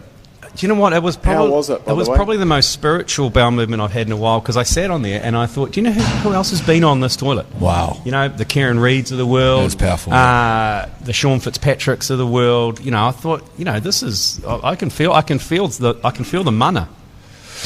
Could you? No, not really. It was a really struggle this morning. Actually, I didn't have my You breakfast. didn't have any symptoms? No, I didn't. I've actually got one booked in next Thursday. Do you? A Colonoscopy? symptom? No, a colonoscopy. Oh. Yeah. I'll talk you through my first one and my second one and my third one next week. Yeah, I've come to quite enjoy them. I think my doctor's actually saying you've got to pump the brakes. Well, there's something to look forward to for the next 3 hours of the show. Yeah, it's not you don't want to be getting the symptoms. No. This is not an idea. You're not meant. I know you're having them for fun, but they're not. That's not. You know, and you're insured obviously in terms of your health, but that's not really the idea of getting That's a good tested. point. No, but what I'm trying to get across is it's not that bad. It's not that bad. There is a bit of a stigma around the back passage, because you've got other forms of cancer and charitable organisations like breast cancer, for example. No one doesn't love a breast. Men love breasts. Women love breasts. Young children love breasts. Where are you going with It's quite this? an easy sell. You know what I mean? Yeah. Like not an easy sell. It's still, but it's like it's breasts. Whereas when you're talking about bowel cancer, you're talking about an area of the body which tends to be relatively unsexy. I see where you're going. You know where I'm going. It's a hard sell. Yeah, not for everyone. No, it's not for everyone. Some people find bowels very sexy. Okay, well, but a lot of people don't. So, but this is why it's important that we can talk about it, and we can talk about getting it checked. And, you know, part of getting it checked is getting something up your backside. Yeah, and look, whatever way you get yourself through it. I mean, Matt Heath was saying earlier on that it was one of the best drug experiences of his life. Yeah, well, going and getting his colonoscopy. And that's saying something. Yeah, he's had a lot. Exactly. He Yeah. said that. He said it was incredibly pleasant. Yeah, well, I'll share a few stories over the next hour of how what my experience was, because he talked his way through his one. He stayed conscious and was chatting to the doctor. Yeah, he was commentating it. Yeah, that's not something I would recommend. Well, you've commentated your own vasectomy, so it's a bit different, I think. Really? A little bit different. Yeah. Okay. Yeah. So do we still play songs and stuff like that? Yeah, still throughout play the show? songs. Okay, yeah, cool. You're going to have Pugs on the buttons. Rooda'd's been on the buttons for the last wee while, and then you guys are going to chat to people. Yeah, we've got No Ad Still Smoker as well, so more chat, less ads. Look forward to it. So Good luck. Guppy, Marshy, Yep. a few others. Leigh Hart. Tom Leigh Hart. Doyle. Tom Doyle. Oh, all white. Yep. Yeah. What a show coming up. Thanks for passing over those tools so nicely there, Jerry. It's a pleasure. And so well put before Lane, by the way. It's all Radio Hauraki's Dai In Loo with Bowel Cancer New Zealand. Radio Hauraki, Dai In Loo, supporting bowel cancer awareness. Just text Lou to 3779 to make a $3 donation. That's Easy Top on Hauraki. Rightio, good morning and welcome along to Radio Hauraki. It's Mashy or Finn. And Mike Lane here, ACC head G Lane. We're covering things off this morning here live, of course, from the bowels of Eden Park for the annual Radio Hauraki Dai In Loo with Bowel Cancer NZ. Hats off to Minogue Stewart and Jeremy Wells who took you through this morning. G Lane, welcome along. It's good to be here, isn't it? Yeah, good morning, Mashy. It was great to see Dai Henwood too. Gave him a little cuddle. Heard him talk this morning. A very inspirational individual going through his own bowel cancer battle. So it was good to see him and give that little man a nice good cuddle. Yeah, it was hard to get deep with him though, wasn't it? Because he was really focused on something else that was going on. Something inside your mouth, actually. Oh, G Lane, yes. and I think we should probably talk about this before we get on and go forth with today's show. Yes, I've had an incident. I've lost part of my front tooth, which is making me look slightly crack-hoary. Yeah. So once you look past that, I've got a lot of guests coming in today, and I could. Ben O'Queefy was looking when I was talking to him. I could tell he wasn't locking eye contact. He was looking into the front of my mouth. Yeah, and the thinking, eyes were drifting down, weren't they? I did see that. Yeah, and thinking, who has let this crackhead into Eden Park? And I had to explain to him, look, I've had an incident. I got my teeth knocked out as a teenager playing rugby, and it finally gave way last night while having a gin and tonic. Oh, it was a gin and tonic, was it? Okay. Yeah, and a little kind of teeth on glass incident. Yeah, no, that happens. So look, I'm not looking the greatest. I'm glad this isn't video live streamed. No, we will shove up a photo though, and if you do want to go and give G Lane some shtick for the crack-hoary vibe that he is running this morning, we would appreciate that. So again, it's myself and Caddy and ACC head G Lane manning the desk this morning. This lovely fine sheet-covered trestle table. Pug San is back running the tools in Hauraki HQ to make sure that our broadcast gets out live to you. Do not forget today, by the way, you can help out at any stage by making an instant $3 donation by texting Bowel Cancer NZ. Sorry, you can make a $3 donation to Bowel Cancer NZ by texting Lou to 3779. You're going to hear us say that all day today, Yes. and 100% of those funds are going to Bowel Cancer NZ. That's right, and Bowel Cancer NZ is a charity that's 100% community funded, and that's LOO, okay, because last year we put a bit of pressure on Jason Hoyte, because he doesn't spend much, Jason Hoyte, i.e. nothing. And we said, do something good with your life and text Lou, and he purposely spelled it wrong. So he wouldn't necessarily donate it. And he said, look, I've done it. And you said, no, you spelled it L-O-U, okay? So L-O-O, Lou to 3779. Love it. Okay, thanks for that one, G Lane. Radio, let's crank up the tunes, coming up again on the show. We've got a bit of Martin Guptill, I believe. Yeah, a bit of James Marshall's coming in, and double international Leigh Hart. All right, Faith No More now.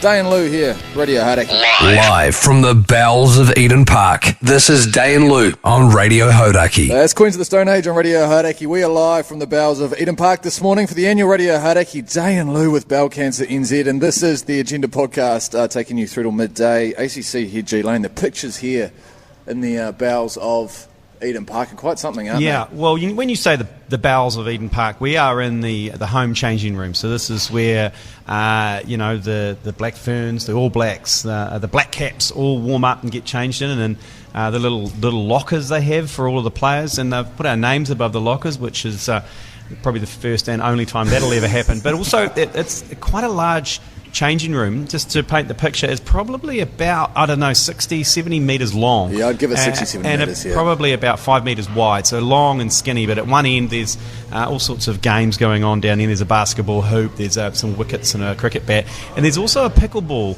court. Yes. And down there playing pickleball is Jeremy Wells. And I think pickleball is made for Jeremy because he's so dangerously stiff, and he's in basically an 80-year-old's body, and he looks so natural. Looking at him manoeuvre his way around, no, he's not even manoeuvring his way around, is he really? Because you can stand still and play pickleball. Which That's is why the it's so boomers love attractive. it. That's why it's taken off in America. And you watch, pickleball is going to take over every single tennis court in New Zealand in the next 5 years. Because he's got a bung knee, doesn't he? Yep. He's just had surgery on that, so he's limited himself. He's riding an e-bike now. And now he's playing pickleball. So yeah, and I've heard also that he's taken up stand-up paddleboarding. Oh Jesus! Yeah, yep. So things are really heading downhill for Jerry. What else is going on down there? I believe Minogue was throwing it down earlier on a lowered basketball hoop. Yes, he is. He's saying it's 8 foot. I think it's more like 6. Yes, and he gets dangerously low when he jumps. But he's got they got Tom Abercrombie coming in on their show later on. And I've just seen James Marshall wander in. We're going to have a word to Jimmy after this. We are here till midday. Thanks to Bowel Cancer NZ. That's right. And do not forget, throughout this morning, you can make an instant $3 donation right now to Bowel Cancer NZ by texting Lou to 3779. Are we going to be talking to Marshy up next, are we? Yeah, we are. All right, let's get stuck into a couple of tunes. Shortly, we've got some Filter, The Cure, but for now, it's The Cult. Radio Hauraki. Do we have to have Filter? I think so. It's Dai and Loo on Radio Hauraki, supporting Bowel Cancer New Zealand. Head to daiandloo.co.nz to make a donation. A huge tune on Hauraki. We're live from the bowels of Eden Park for the annual Radio Hauraki. Dai and Loo with Bowel Cancer NZ, and this is the Agenda podcast. Myself, Finn Keddy, and ACC head G Lane. We're taking you through our proceedings till about midday today. G Lane? Yeah, and it's a great pleasure to welcome onto Radio Hauraki James Marshall, former Black Cap. Good morning. Morning, lads. Morning, Marshy. Hey, I was thinking about it this morning. I was driving here in the early hours to come to Eden Park, and I was like, I've known you for 30 years. So 30? No, actually 31, 32 years. We're at young 10-year-olds. 1990 it was, yeah, wasn't it? Yeah, there you go. So 30-odd years. Yeah, we spent a bit of time in boarding school together, got up to some shenanigans there. Yeah, you haven't grown much since then. No. Correct, I was about the same size. I think I was up to your hip back in those days. Yeah, I was the same size. They were halcyon days back then, growing up in the Tron. At boarding school. I can remember actually one time we were challenged to army crawl across nylon carpet in the nude. That was challenging, and it actually almost scarred me for life. There was a lot of nude activities, wasn't there? Yeah. Especially as boarders, there was a lot of nude swims in the morning for a shower and all that sort of thing. Yeah, and the communal showers were communal. And I've just noticed here in the bowels of Eden Park, we are in the home changing shed here. All separate cubicles, which I was mildly disappointed. I feel like I should go in there and maybe unscrew them. I think it brings teams together.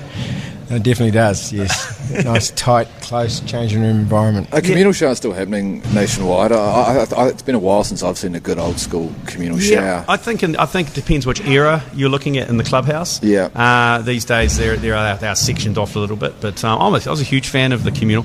In England, played a bit of rugby in England. They had the communal baths. Have you seen them? So they have a big giant concrete bath, and everyone just gets nude and sits in the bath together. Well, we had those at Southall. Yeah. Oh, that's right. Back in 1990. But I remember, was it Lord's? They've got like big communal showers there, but the actual shower heads are like the size of like a toilet bowl. They're massive. Right. So can you get multiple people under one shower head? You can get half. You only need 2 shower heads, half the team in each. That's cute. I mean, who's your preferred showering partner when you were in the Black Caps? Who was, besides your brother, because you would have showered with your brother Hamish considerable amount of times, but outside the family, who would you be your preferred showering partner in the Black Caps? And what do you, additional question, what do you look for in a showering partner, Marshy? Good chat. Yeah. No shame. No shame, yep. Jocks off, you want jocks off? Jocks off, yeah, definitely. Sure. And normally it was sort of shower club, and you take a beer, and especially at the end of a day's play. Yep. Victoria was a good shower partner, obviously the brother. Yeah. And then Peter Fulton and Jeetan Patel were quite good. Okay. Yeah. Okay. Good banter. Yeah, good. I thought the Hairy Jab was going to come in there at some stage, but the Hairy Jab, obviously known for having a hairy jab, probably would put you off having a shower. But Vittori, I've showered with Vittori a number of times as well, and I'd concur. Good shower buddy. Yeah. Solid shower buddy. Hey Marshy, if you can hang around, mate, we'd really appreciate that. We'll have a chat about maybe one of your favourite moments here at Eden Park. But in the meantime, Pugsan back at Hauraki HQ. Crank up the tunes, mate. We appreciate you coming in this morning. And do not forget, you can help out by making an instant $3 donation to Bowel Cancer NZ by texting Lou to 3779. Do that right now, Marshy, please. Done it. He's done it already. He has done it. Jeez, quick fingers. That's Pluto.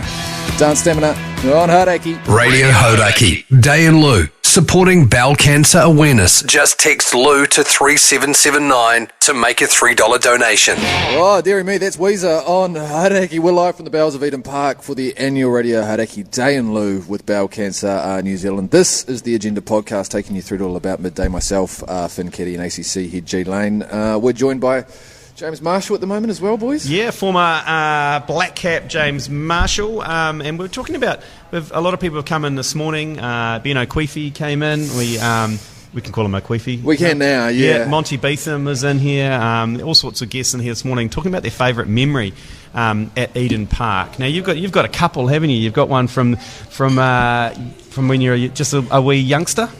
Yeah, 1980s. Yeah. Little primary school years. And we used to actually, Mum and Dad used to actually get us out of school quite a few, quite a few days during the summer. That's some quality Northern parenting right there. It is, yeah. High quality. And we'd get days off school, and we'd just come and sit and watch either one day or a test match, and Hamish and I'd bring a bat and ball. Yeah. And in those days, that the old outer oval had the, you could park your cars. Yes. So everyone could just park. And, old school. Boot party. And Dad and Mum had in the south stand and had season tickets. So we'd sit there, but then we'd get a bit bored, so we'd want to go and play some cricket, so we'd go out to the outer oval.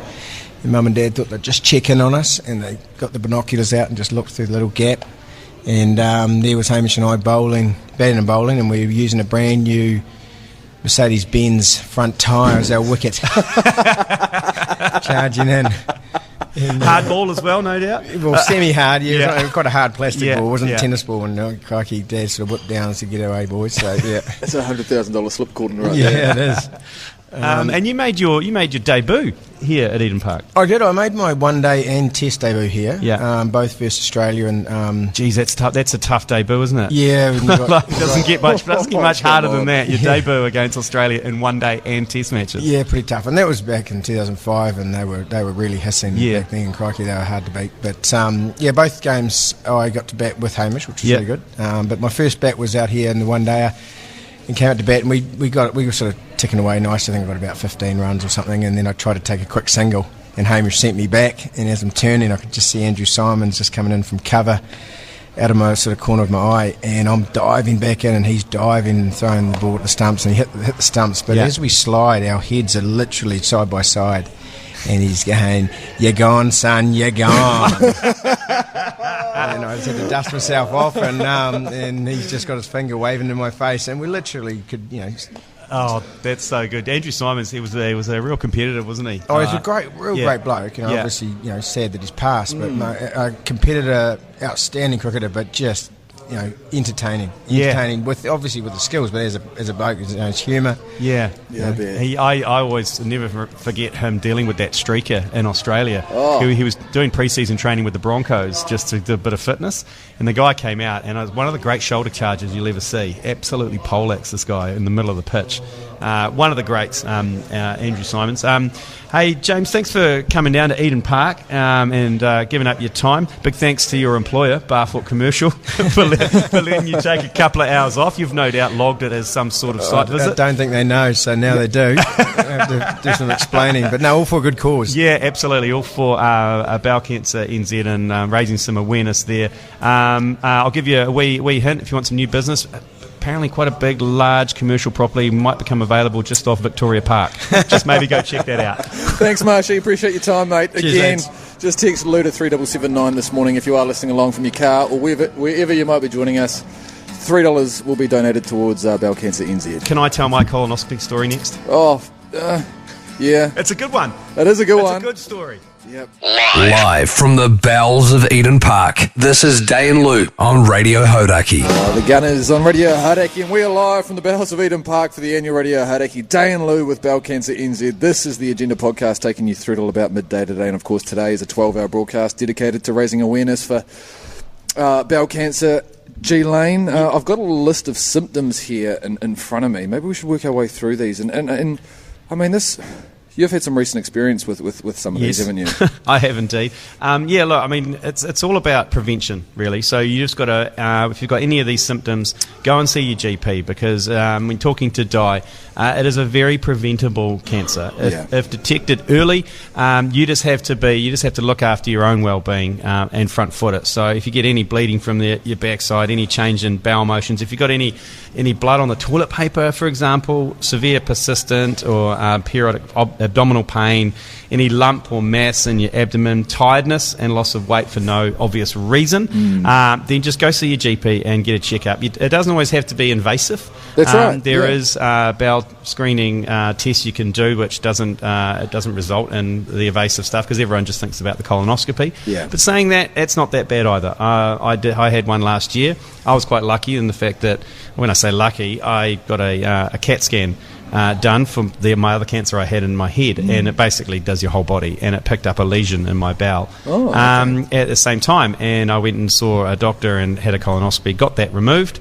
and I've got a follow-up next Wednesday. Fantastic. Okay. To do that, to get that done, and it's I mean, this morning we heard Matt Heath and even Laura McGoldrick have both had them as well, talking about their experiences. They both stayed awake during theirs. Yeah, no, that is odd. Yeah, that is odd to me. I think that is a choice thing. I did say to my anaesthetist beforehand, I said, you need to knock me the F out if you wouldn't mind. And pretty he keen said, to not feel this one. Yeah, and he said, more than happy to. I'll give you the stuff that Michael Jackson used to take most days. And I'm like, yep, fentanyl me up.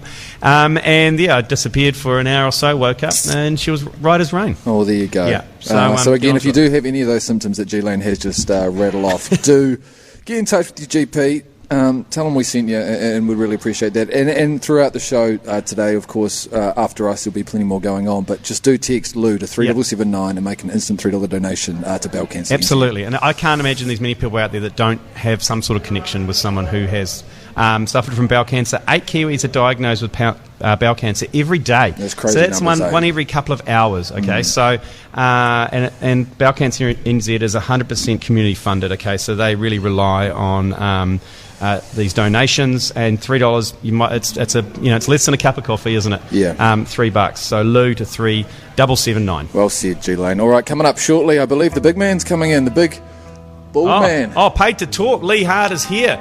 He is a man about town at the moment. So we'll get him on next day. Let's do it. It's Sublime on Hauraki. It's Dai and Lou on Radio Hauraki, supporting Bowel Cancer New Zealand. Head to daiandlou.co.nz to make a donation. There's Jimi Hendrix on Hauraki. We're live from the bowels of Eden Park for the annual Radio Hauraki. Dai and Lou with Bowel Cancer NZ, and this is the Agenda podcast taking you through till about midday.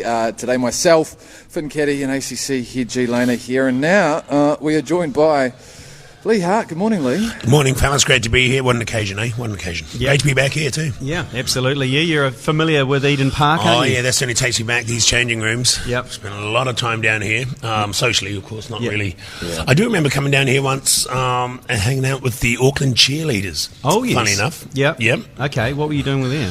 What was I doing? Yeah. Were you in the masseuse or? God, I wish I hadn't brought it up now. No, it was part of a sports cabaret thing. I think I was down there doing a story with them, but yes. you know, it was they were all getting changed and stuff, and I was I was professional, so they sent me in. Yeah. Okay. Excellent. Well, you used to live quite close to Eden Park, yes. just down the road, a stone's throw from Eden Park. You must have some great memories. Literally a stone's throw. I think, my house is literally just down Walters Road there. I think during the Springbok tour, that's probably where they prepped everything. Yes. Or like all the flower bombs and stuff probably got made at my house.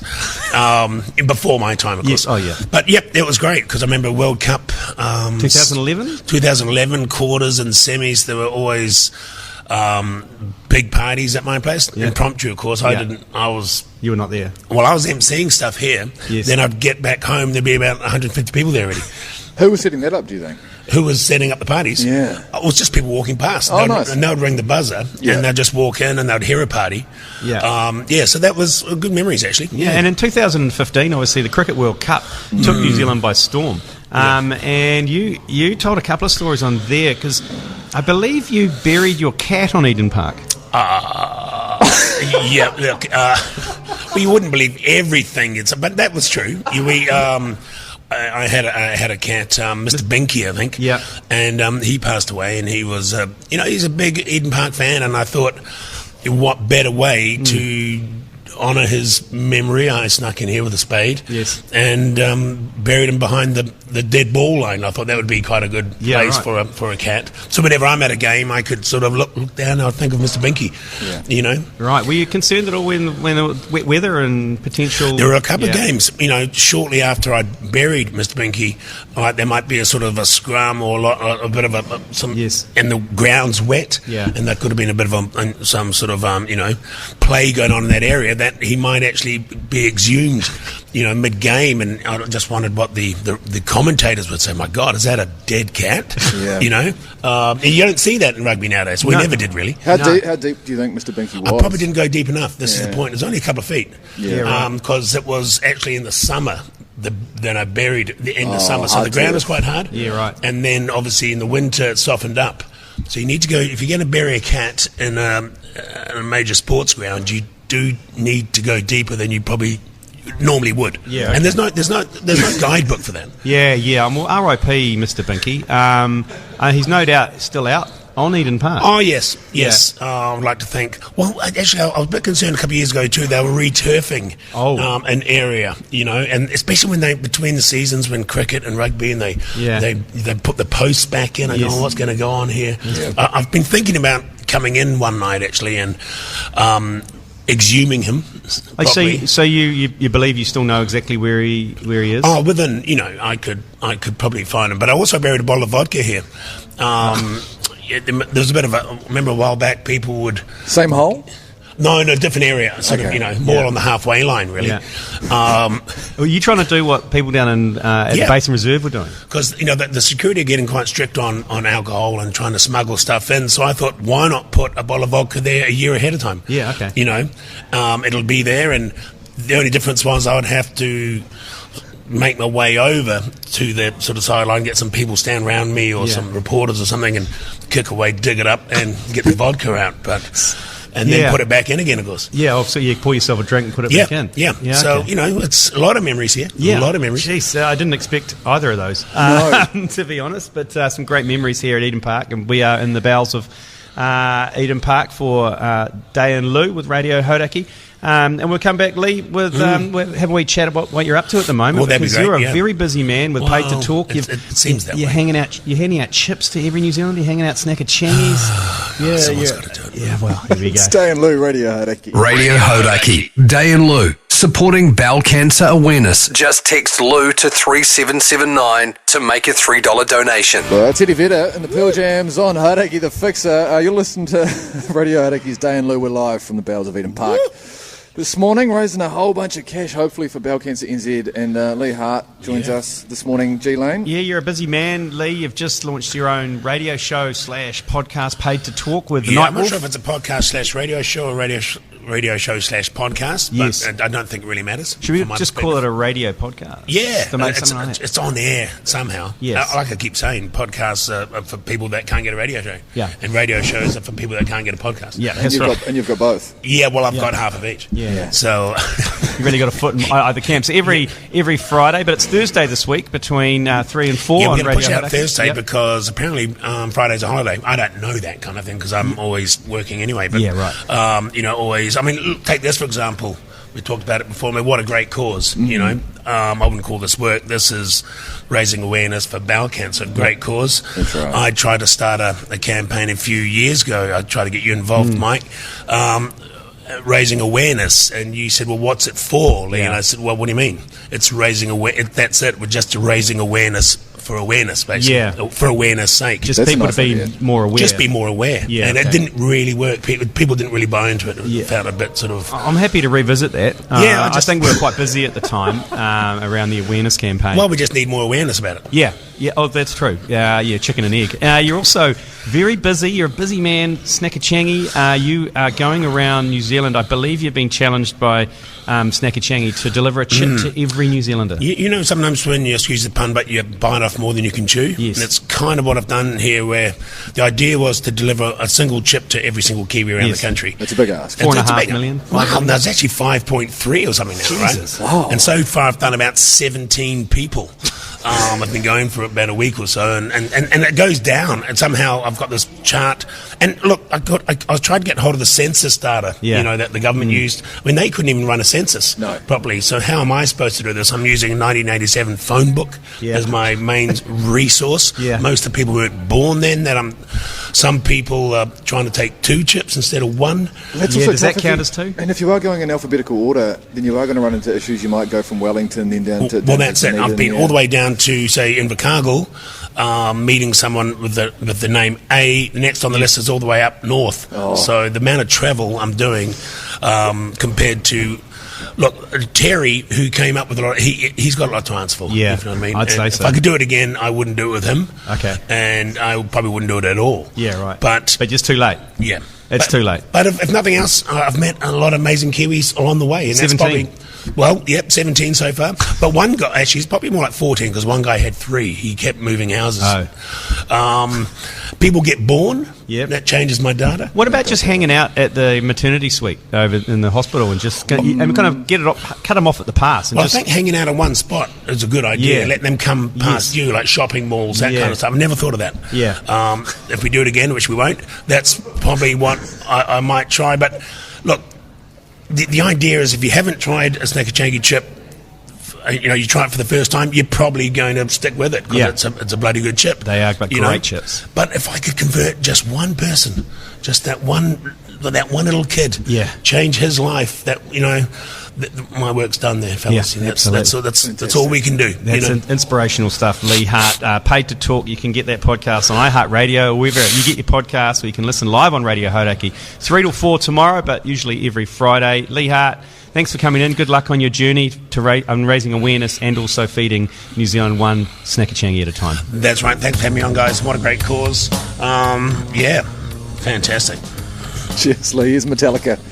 Dai and Loo here, Radio Hauraki. Live from the bowels of Eden Park, this is Dai and Loo on Radio Hauraki. That's Metallica on Hauraki, and we're live from the bowels of Eden Park for the annual Radio Hauraki Dai and Loo with Bowel Cancer NZ. Do not forget at any time throughout the day today, or tomorrow for that matter, you can text Lou to 3779, and that's going to make an instant $3 donation to Bowel Cancer NZ. It's the Agenda podcast, by the way, taking you through till about midday today, myself and Keddy and ACC head G Lane. And do you know what a great idea is? If you have a work phone, it won't cost you anything. Oh, now we're talking, because it'll go on the corporate account. I've so far done it 16 times on the NZME account, so text Lou to 3779.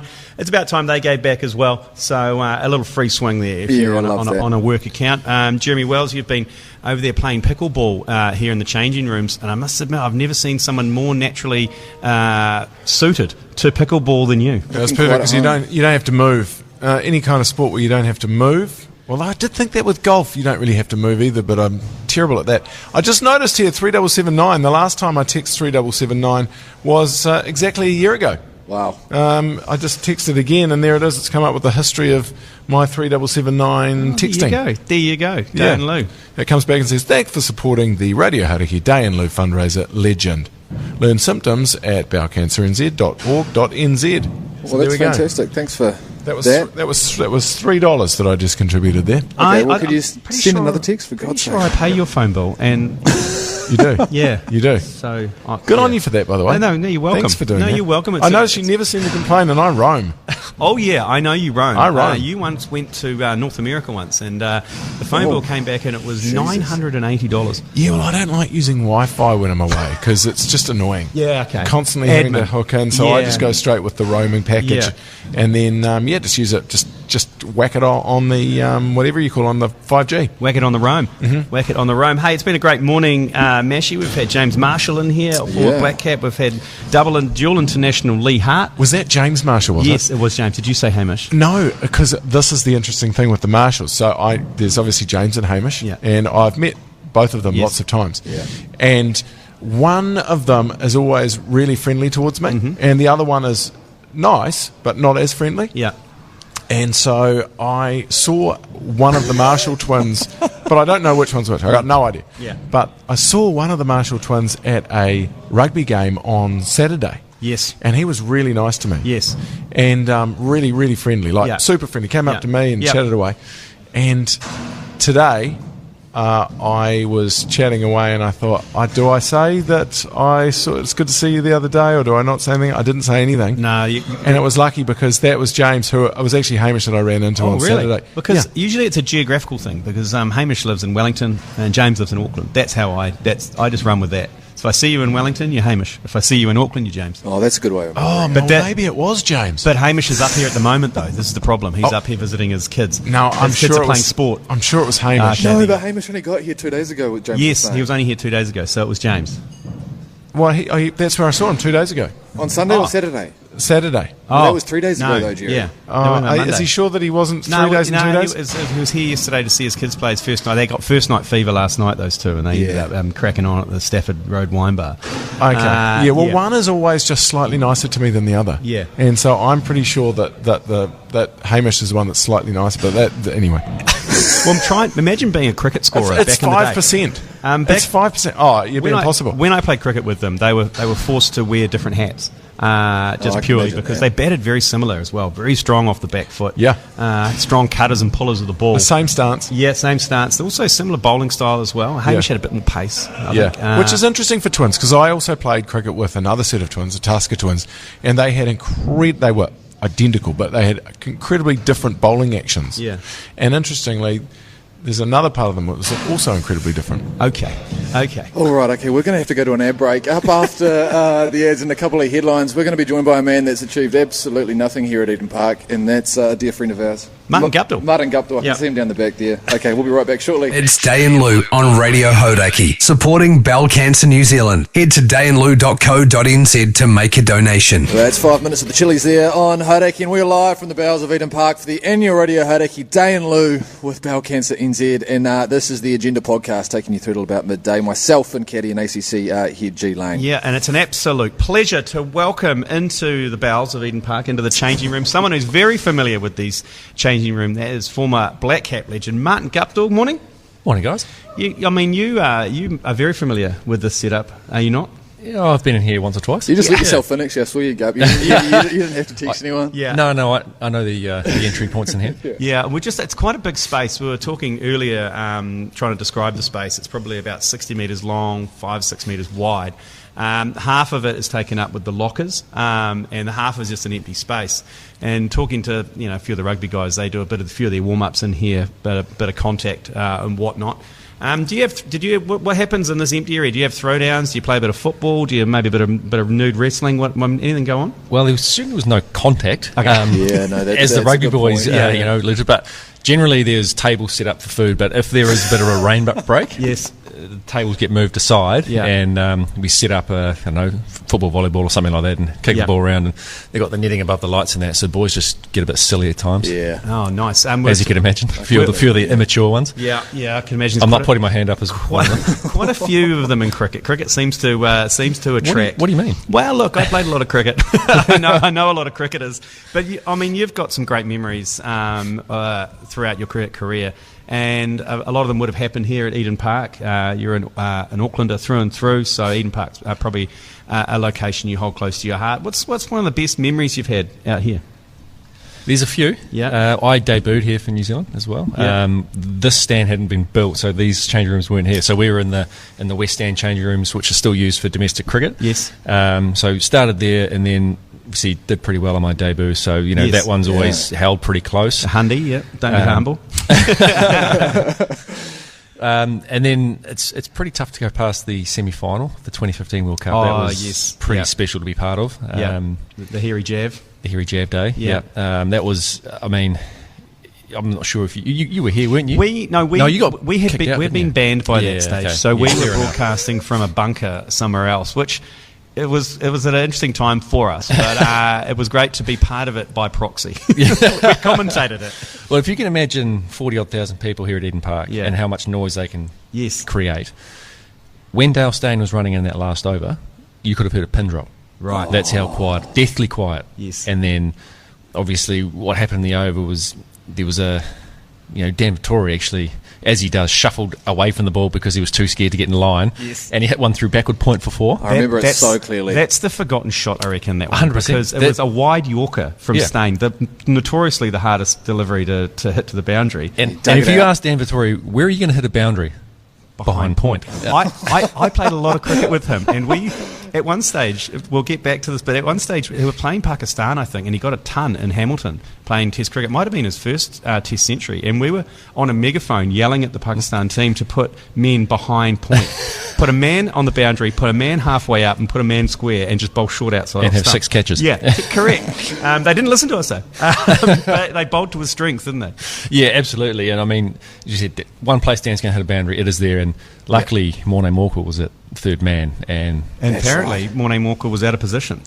And he was on a treadmill trying to chase it. Short boundary there. And so, obviously, long story short, ball went for 4. Next ball, Dan's tried to hit one to a different part of the ground, missed it. Yes. And they ran it by, and then obviously Grant's hit the 6 to win it. But that is probably, goes down as one of the greatest games I've ever been a part of. Yep. Because we got shafted by Duckworth Lewis a little bit as well with the rain that happened. But another forgotten piece of that chase was Corey Anderson, the innings that he played in the partnership with Grant. Yeah. Everybody talks about Grant and when he, and I mean, absolutely, he was man of the match. He deserved it all. But Corey's a bit forgotten about that because he played, 60 out of 50 balls. He took a lot of pressure off Grant. If you go through that World Cup, you go through those games and look at the score sheet, there's not many that Corey Anderson didn't contribute a significant amount. He 100%. was on fire. But it was that for about 18 months in that period as well. I mean, the year before when they had the Tui Catch a Million, he had about 4 sixes that got caught, didn't he? He was on fire through that period, and that innings he played here, it's a bit forgotten, I think, and he just set the game up for us to take it out. Well, could you manage to watch that last over? Were you actually physically watching? Were you sideline? Yeah, where were you sitting at the time? So probably can't really see, but out the doors here and you go up the stairs to the viewing area. Yes. I was sitting up there and there was myself and Roscoe. Yep. I think Hess was up there.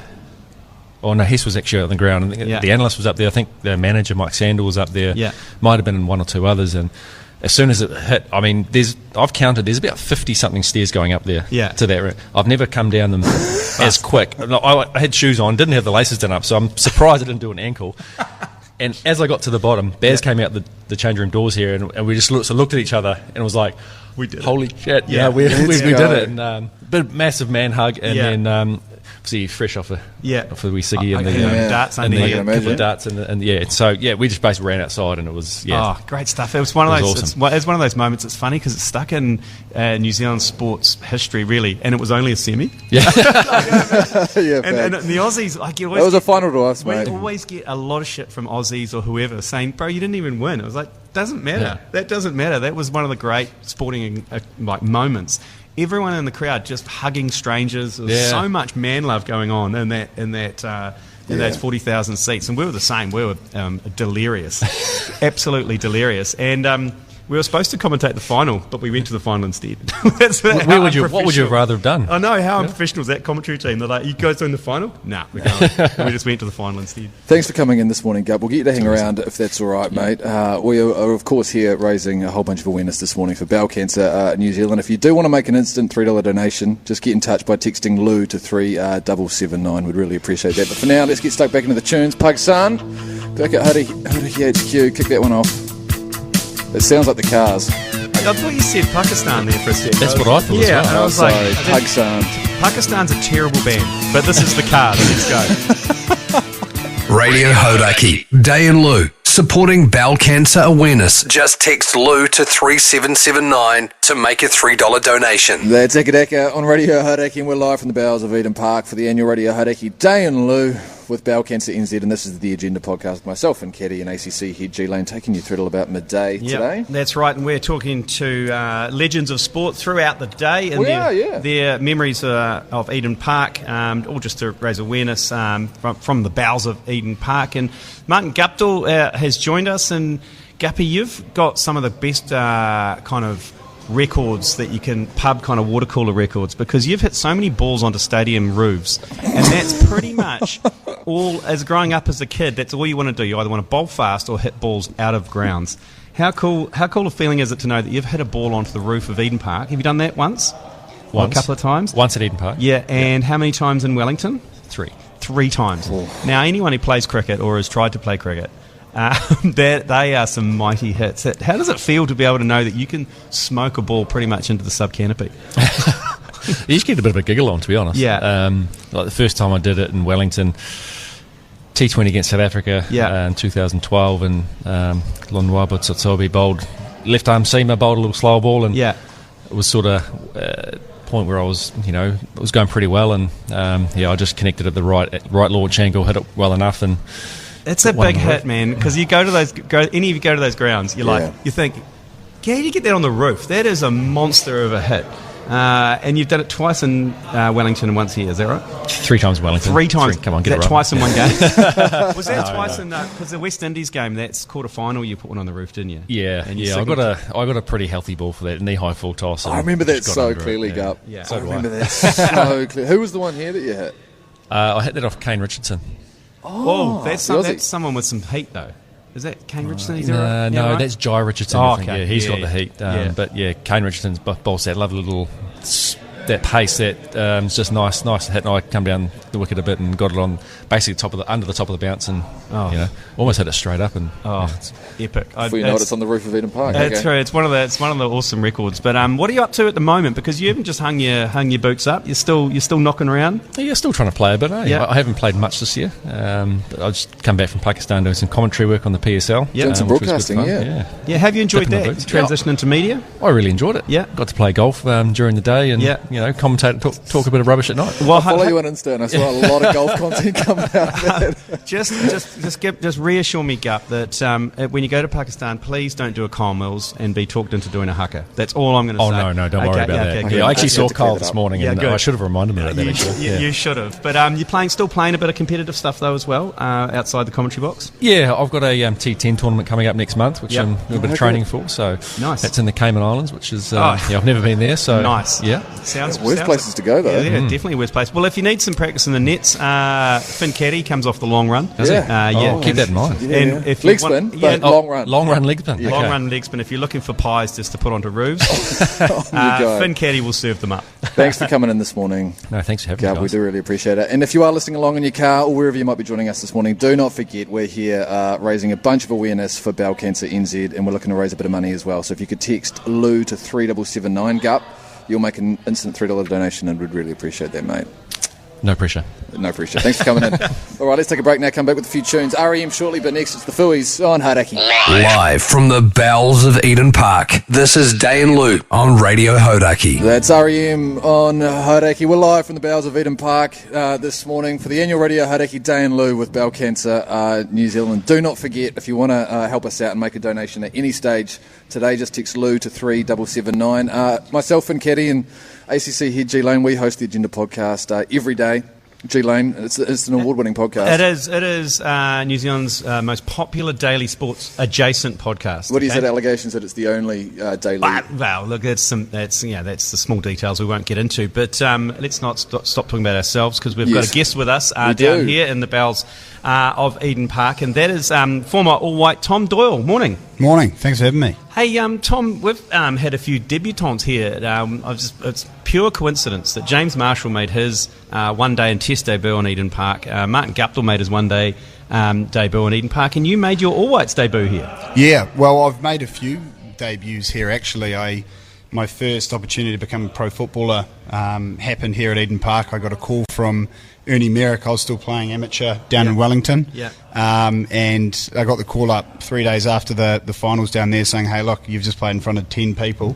We want you to come up and play against West Ham United for the Phoenix in front of 25,000 people. I was like, shit, here we go. So, how was that? It was incredible. It was one of those opportunities, we were talking about it before, where it's a call you dream of as a kid, and to get that call and then to come up and play really well, and then a day later get offered a 3-year contract that kind of kick-started my career was pretty special. So I owe a lot to Eden Park, that's for sure. Epic. Can you remember any memories down in these changing rooms specifically, Tommy? Because we're in the, if you are just joining us this morning, we're in the A changing shed here. Is this the home changing shed? It is the home changing shed. You can hear the noise in the background because I've set up a basketball hoop and pickleball and whatever, so you can. And Chris Keyzie just arrived as well, so he'll no doubt throw a few bricks as well. Yeah, very excited. But have you got any memories of your time down in these changing rooms? Mate, and ironically, I was absolutely shitting myself. Yeah. It was my first game in front of that many people. I can't imagine what that would feel like, because I've been in the crowd a lot, but I've never to think.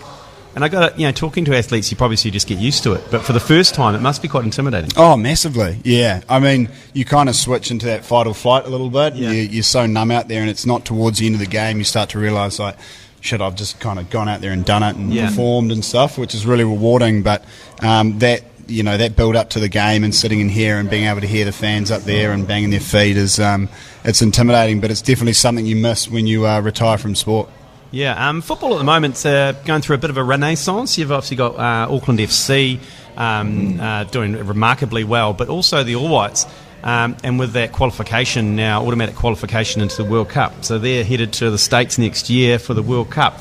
So football's looking pretty good the next few years. Yeah, it's a big year for footy. Obviously, as well with Auckland City over in over at the Club World Cup. Unfortunately, losing 10-0, which we won't bring up too much. We'll brush over that. Tom. But yeah, massive year, and there's some young talent in that All Whites team that's really doing well overseas and performing at a high level.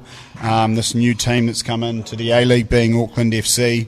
Performing and winning the minor premiership, and then obviously just bowing out, as we see Kiwis do all the time in the Australian leagues. But it's just been amazing to see the young people get involved in sport, and they've got now a platform to provide idols to these young kids in Auckland, which is really special to watch. Yeah, absolutely. There's a pathway now, isn't there? Because with this Asia, the Pacific, Oceania, it is automatic. We're going to be in the World Cup pretty much every year, aren't we? Well, you would hope so, yeah. And Roy Krishna from Fiji will be retiring soon, so we don't have to worry about them too much. But it is, and obviously the Oceania route is probably the easiest of the lot, which is great for us. It gives us a platform to then get on the world stage as much as possible. You'll hate me asking this, Tommy, but when you were watching the Auckland FC Wellington Phoenix derby this year, of course, as a man that's played for the Wellington Phoenix, who were you supporting? Well, the Phoenix dropped me, so I was Auckland all the way. Some revenge tactics for Auckland. No, look, the reason I love Auckland is what they've done to the game. They've bought the games forward. They're at 5 o'clock. They're bringing families to the game, young kids, and it's just a vibe, man. It's just awesome down there. Yeah, what are you up to these days anyway, mate? You still playing a bit of footy? Yeah, with mates, still keep involved in the game. Obviously, doing the work with Sky Sports keeps me involved in the game as much as possible. But with Bailey's at the moment, so nice. So doing a bit of that. Funny story actually. My second deal ever was with Leigh Hart for the Wakachangi Chips. So I put him into his venue, and he before we even got the lease signed up, he'd already moved in because the tenants were like, yeah, come in, Leigh, come on. So I was like, shit, I need to get paid on this. Make sure that guy pays, mate. Make sure he pays on the dotted line. Well, thanks for coming in this morning, Tommy. We really pleasure. appreciate Thanks it, for having mate. me. And if you wouldn't mind on the way out, just texting Lou to 3779 and you can make an instant $3 donation to Bowel Cancer New Zealand. Shall we crank back into the tunes? For the love of God, you've got myself and ACC head G Lane taking you through till about midday here for the Radio Hauraki Dai and Loo. It's Dai and Loo on Radio Hauraki, supporting Bowel Cancer New Zealand. Head to daiandloo.co.nz to make a donation.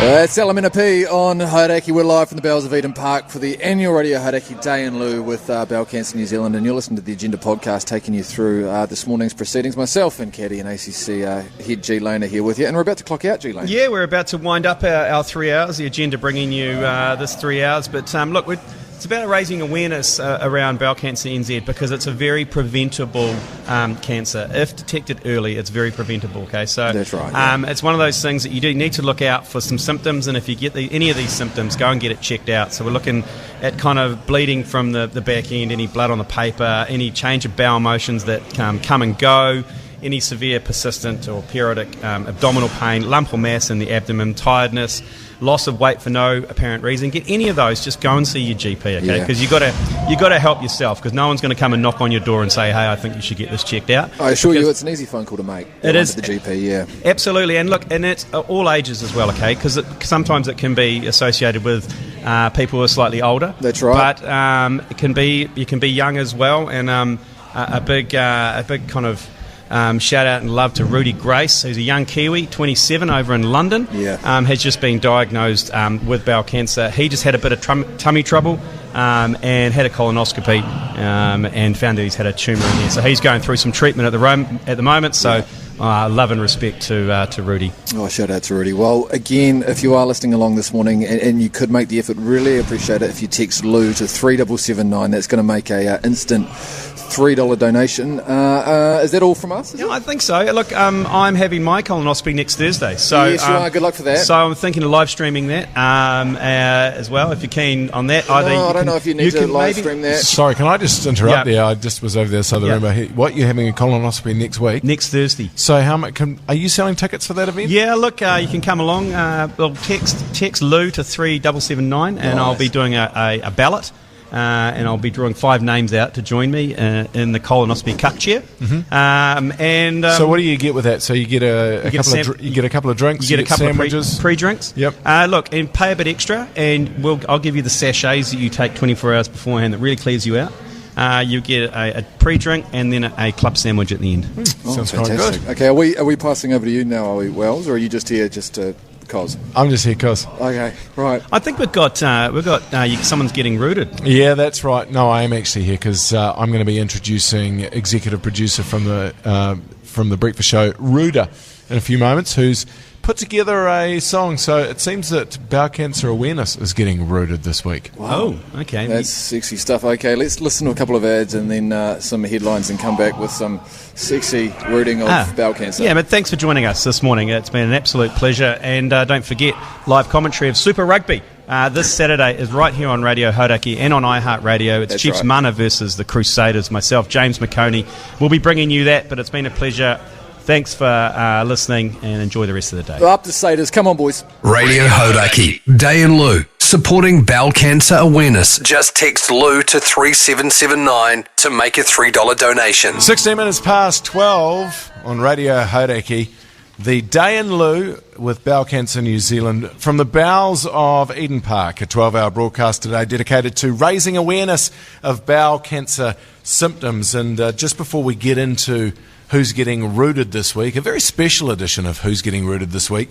It's also important probably to point out that you can make an instant $3 donation to Bowel Cancer New Zealand just by texting Lou to 3779. It's a pretty simple thing to do. Go on your phone, 3779, text Lou, and that $3 will come out of either your account or maybe the account of the person who pays your bill for you. Now, anyone with the calendar will notice that we're not going to be at work on Friday, so that means no Who's Getting Rooda'd this Friday, and we thought, well, why bother? If we're just doing it on a Thursday, let's move it to Wednesday and make it special. So, Rooda'd, what have you prepared for for us this week. Well, first of all, did we win another 4x100 metre relay? Is that why we're not at work on Friday? It was a dunk contest while we were waiting for this. Okay. All good. Yeah. Hey, so obviously we're talking about bowel cancer today. Originally, this was going to be who's getting rooted this week, your butt. But I've gone away from that one. Watermelon. Earlier today, you talked to Matt Heath about a performance that happened at this time last year. He wasn't 100% happy with that. And so I've been working in cahoots with Matt Heath on one of his old songs, Today, Tomorrow, Timaru. And it's been retitled, Check If There's Bleeding in Your Poo. The whole of the Radio Hauraki team are here to help. Okay, here we go.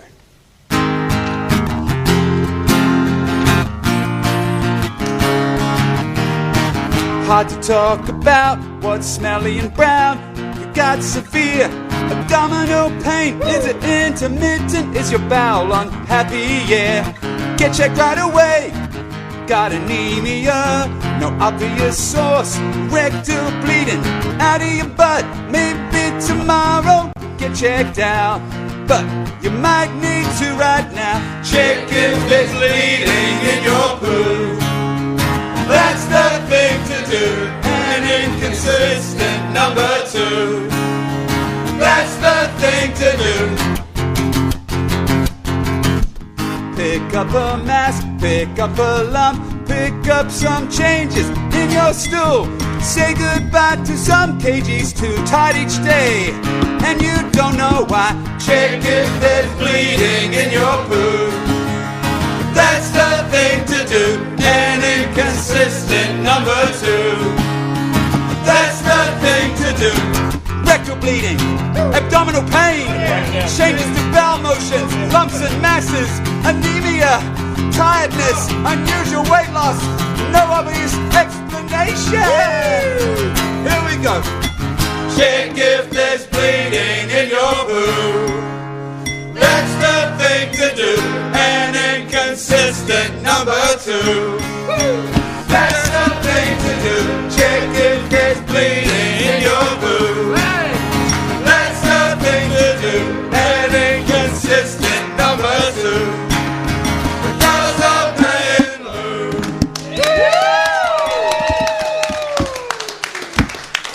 Thanks, guys. That was really great on 5 minutes rehearsal. Good stuff. Live from the bowels of Eden Park for the annual Radio Hauraki Dai In Loo with Bowel Cancer New Zealand. Good on you, Rooda'd. Radio Hauraki, Dai In Loo. Supporting bowel cancer awareness. Just text Lou to 3779 to make a $3 donation.